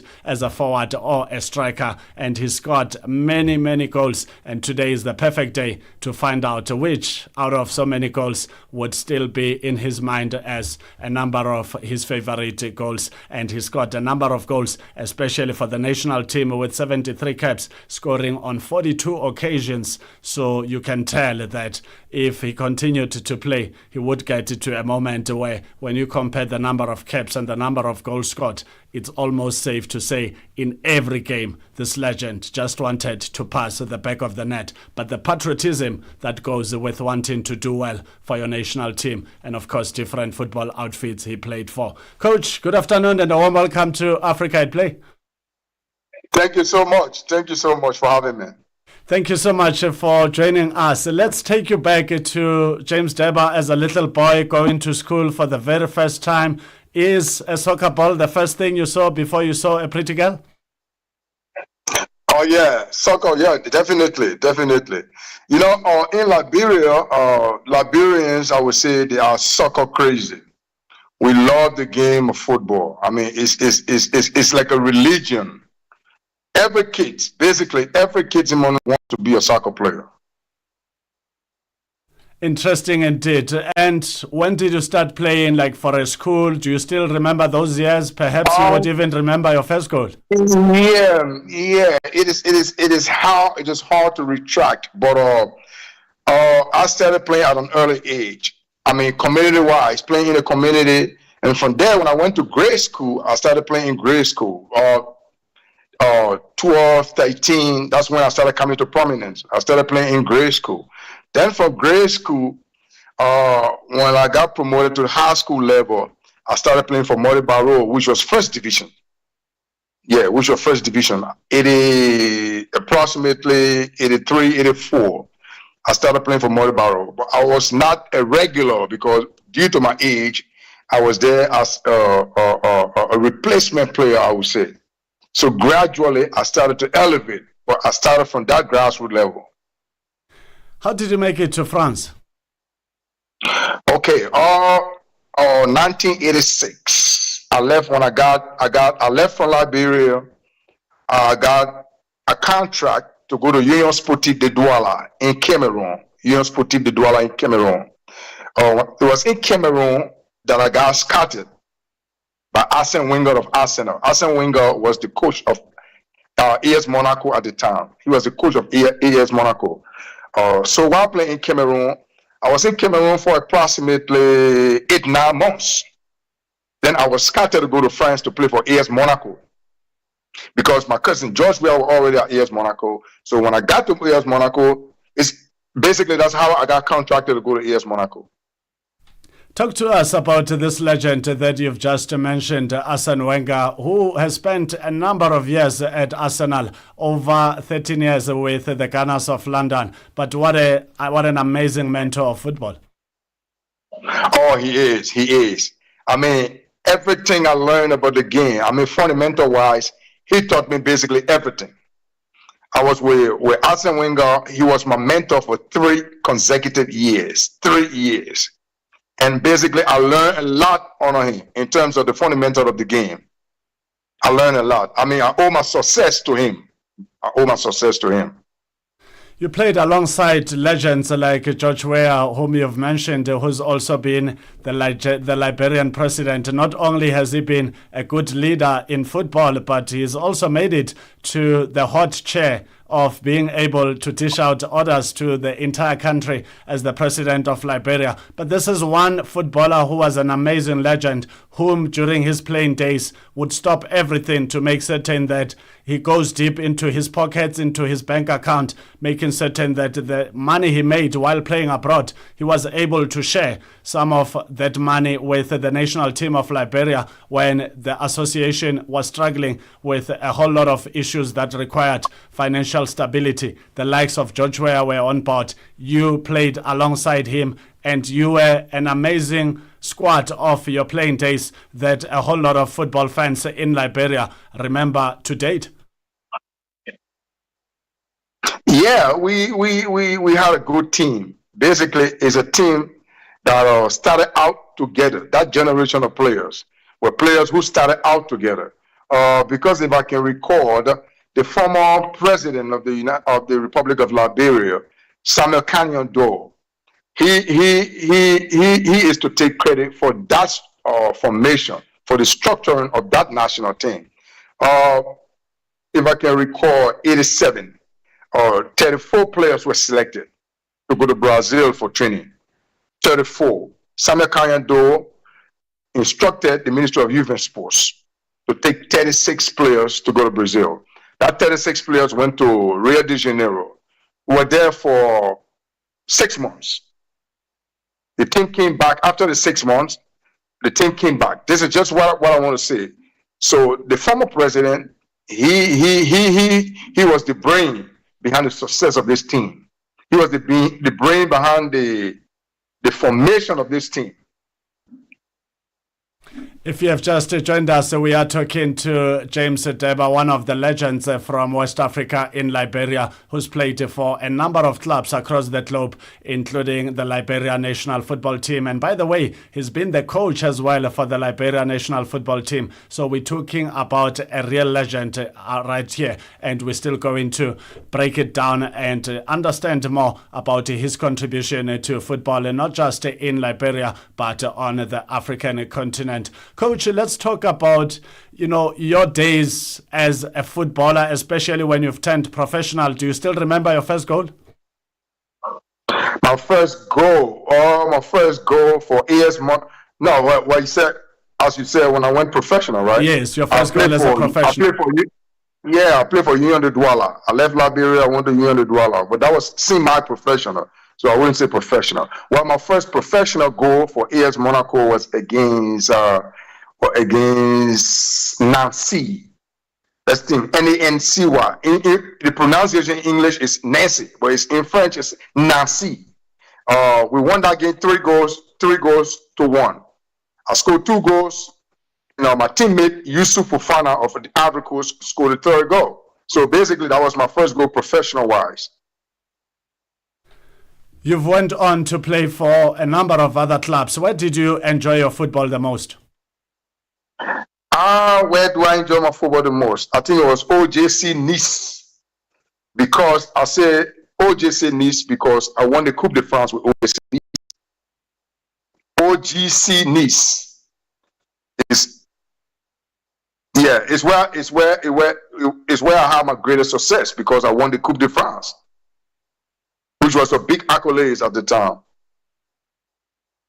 You've also said that in Liberia, football is a culture, football is a way of life, and there's continental tournaments like the CAF Champions League, the CAF Confederation Cup, the Africa Cup of Nations, the Women Africa Cup of Nations. In these continental tournaments, and many others that I might not have mentioned, what do you think is the state of Liberia in playing for these continental tournaments? Now you see Liberia team is in transition. You see that golden generation, I would say, my period, May, George Weah, Joe Nambwe, and others. That was the golden era of Liberian football because we qualified to 2 AFCON competitions. And now that's a difference now. Since those times, we are trying to rebuild. We are trying to rebuild because of late, we have not been doing extremely well lately. You see, the transition has been poor because we didn't have an adequate preparation. So now we're starting now from scratch. We're starting from scratch. We're trying to rebuild. We're trying to form a more comprehensive development football, comprehensive youth development football. That's what we own now. So, the transition has not been too well for us. Since that generation left, the generation of George Weah, James Diba, Joe Nambwe, and others, we left a vacuum that is yet to be filled. But gradually, we will get there. It's a gradual process. It's not going to be a quick fix. It will be a gradual process. But eventually, we'll get back to that level. You've scored about 42 goals for the Liberia national football team. What drove you when you wore that national team jersey to always find the back of the net? Yeah, I was the prime attacker for the national team. I scored the most goals because I won't take the credit individually because I play with other people who aided in the process. George Weah, Kevin Sigwe, or Joe Nambwe, just to name a few. Football is a collective game. I don't want to take the credit all by myself. It's a collective effort.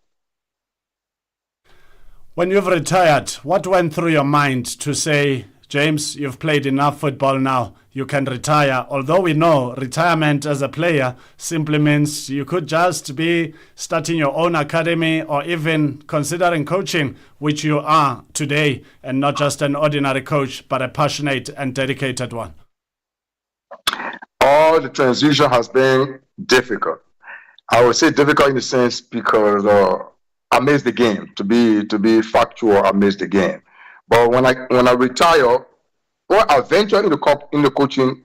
I coached the national team for 3 years, and after coaching, what I have now, I'm the head of the technical development scheme, which is I'm the head of the technical development scheme, which is scouting the younger generation of players. I've been working basically with the Honor 12, the Honor 14, Honor 15. I'm the head of that department in the Liberia Football Association. And how is it dealing with young people at that tender age? It's great. It's a delicate position because that is the source. That is the fundamental of football. That is a very, very delicate position. If you have just joined us, we are still enjoying an exciting conversation with a former footballer who played for the Liberia national football team, but also played for different other teams. He played in Cameroon, he played in France and different parts of the world. And he's still highly involved in Liberian football, and he's talking about the transition period where the national team is on a rebuild. And as you know, a rebuild in football is different from walking into a fruit and veg store where you just pick and pay. In football, we are talking about a journey when talking about development. Coach, how patient are you knowing that developing a player or developing stars is not an event, but a journey? Oh my God, it's complicated. It is difficult. But as a coach, you have to be docile. You have to be, you have to have a good temperament. You see, my expectations is high because of the level of football that I play. But this is a whole different scenario. You know, you're dealing with young people. You don't have to be temperamental. You have to be very calm and reserved. Granted the fact that you have to be resolute, but you have to be calm because these are young people. And you're trying to impose in them what you have learned over the years. So it's a very, very delicate position. It's quite different from being a head coach of the national team. There's a vast difference. Because being a head coach of the national team, you are dealing with players that are already groomed, players that already have that basic fundamental of the game. But dealing with young people is a whole lot difficult. It is difficult. You have to be docile, as I said previously. You have to be calm, very calm. What drew your attention to coaching after hanging up your boots only to wear them as a coach? I wanted to give back what I have acquired. I wanted to give back because a lot of people were instrumental in taking me to where I am today. You know, and it was all due to football. So I decided to give back, you know, for what I have been blessed with. All what I've accumulated is because of football. So I decided to give back to the younger generation. A very warm welcome to Africa at Play. If you have just joined us, we are having an incredible conversation with a football legend, James Deba from Liberia, a man who started playing at a tender age and made it to different ranks, from junior ranks to an elite level. Played in Cameroon, played in Liberia, his native country, but also played abroad in countries like France and had a good time at different clubs across the globe. Got to rub shoulders with one of the great mentors of football, Arsene Wenger, who has been with Arsenal for more than a decade and is still involved in football. At one stage, he was involved highly in FIFA, the mother body of football globally, and you get to see that once you subscribe to the game of football, there's no divorcing the sport. Coach, please do stay on the line. We take a short break. When we come back, the conversation continues with the football legend, former forward, former striker of the Liberia national football team. And he also doubled it up as the mentor of the national team. We'll find out how did it come about for him to move from playing for the national team and later on be appointed as the mentor of the national team. It doesn't happen often. When it happens, you know you are dealing with a great legend. Africa, voici Abedi. Oui, c'est moi. Abedi est un passionné de musique dans l'âme. Il a un goût pour toutes sortes de musique et passe ses journées à écouter Channel Africa. J'aime beaucoup la musique africaine. Ok. Devinez quoi? Channel Africa veut aider Abedi et les mélomanes du monde entier à découvrir encore plus de musique incroyable. C'est pourquoi Channel Africa appelle les artistes africains à soumettre leur musique. Chers artistes, n'oubliez pas de nous fournir toutes vos informations pertinentes à l'email adresse musique@channelafrica.co.za. Les soumissions sont votre chance d'être entendues, mais elles ne garantissent pas une playlist. Toutes les soumissions seront soigneusement examinées pour voir si elles répondent aux exigences de notre station. Channel Africa, la perspective africaine. Years of great sporting action is as good as a lifetime because the legends stay on.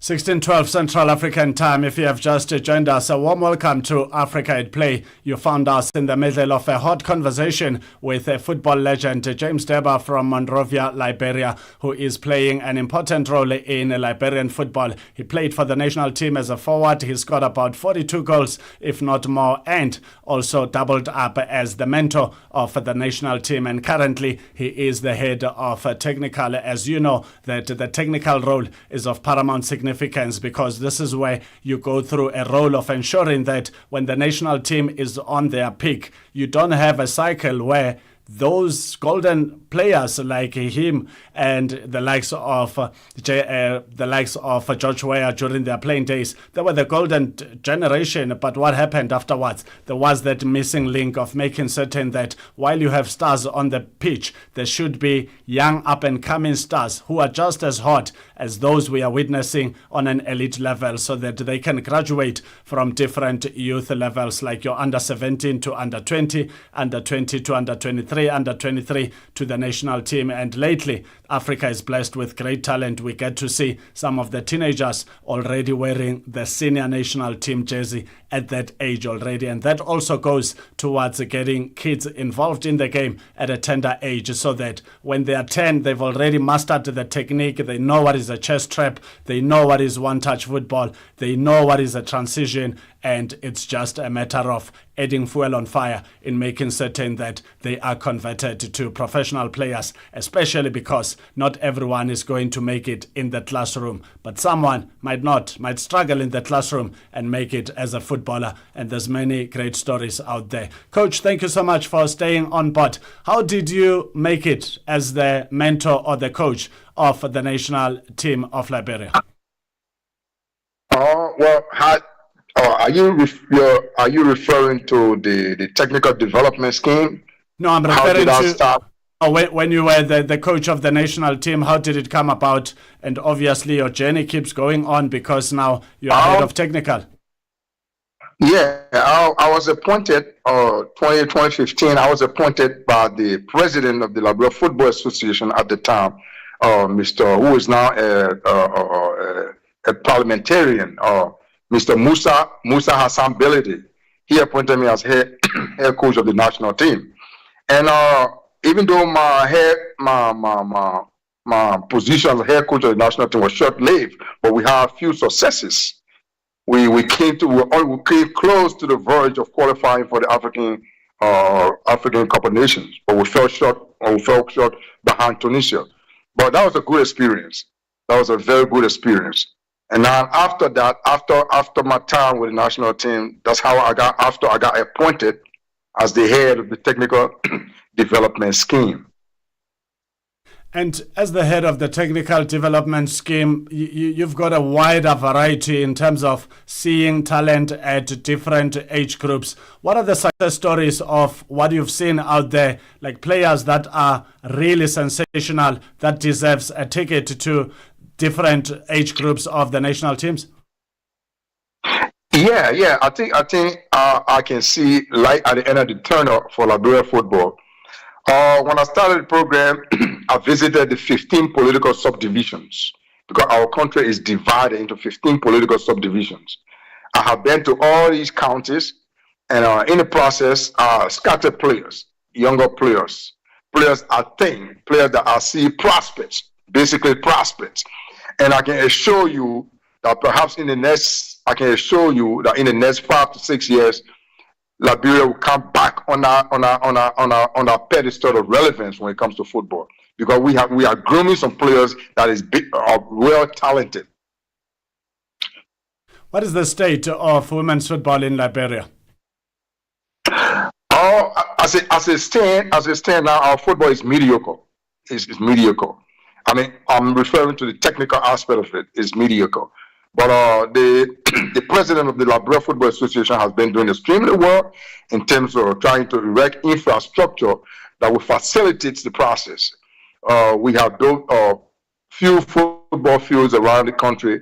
You know, in Liberia, it's difficult to see a real good turf. So he has spearheaded that process. And if you can go to the length and breadth of this country now, you see good football field all over the place. Due to the president of the Liberia Football Association, Mr. Mustafa Raji, he is doing extremely well.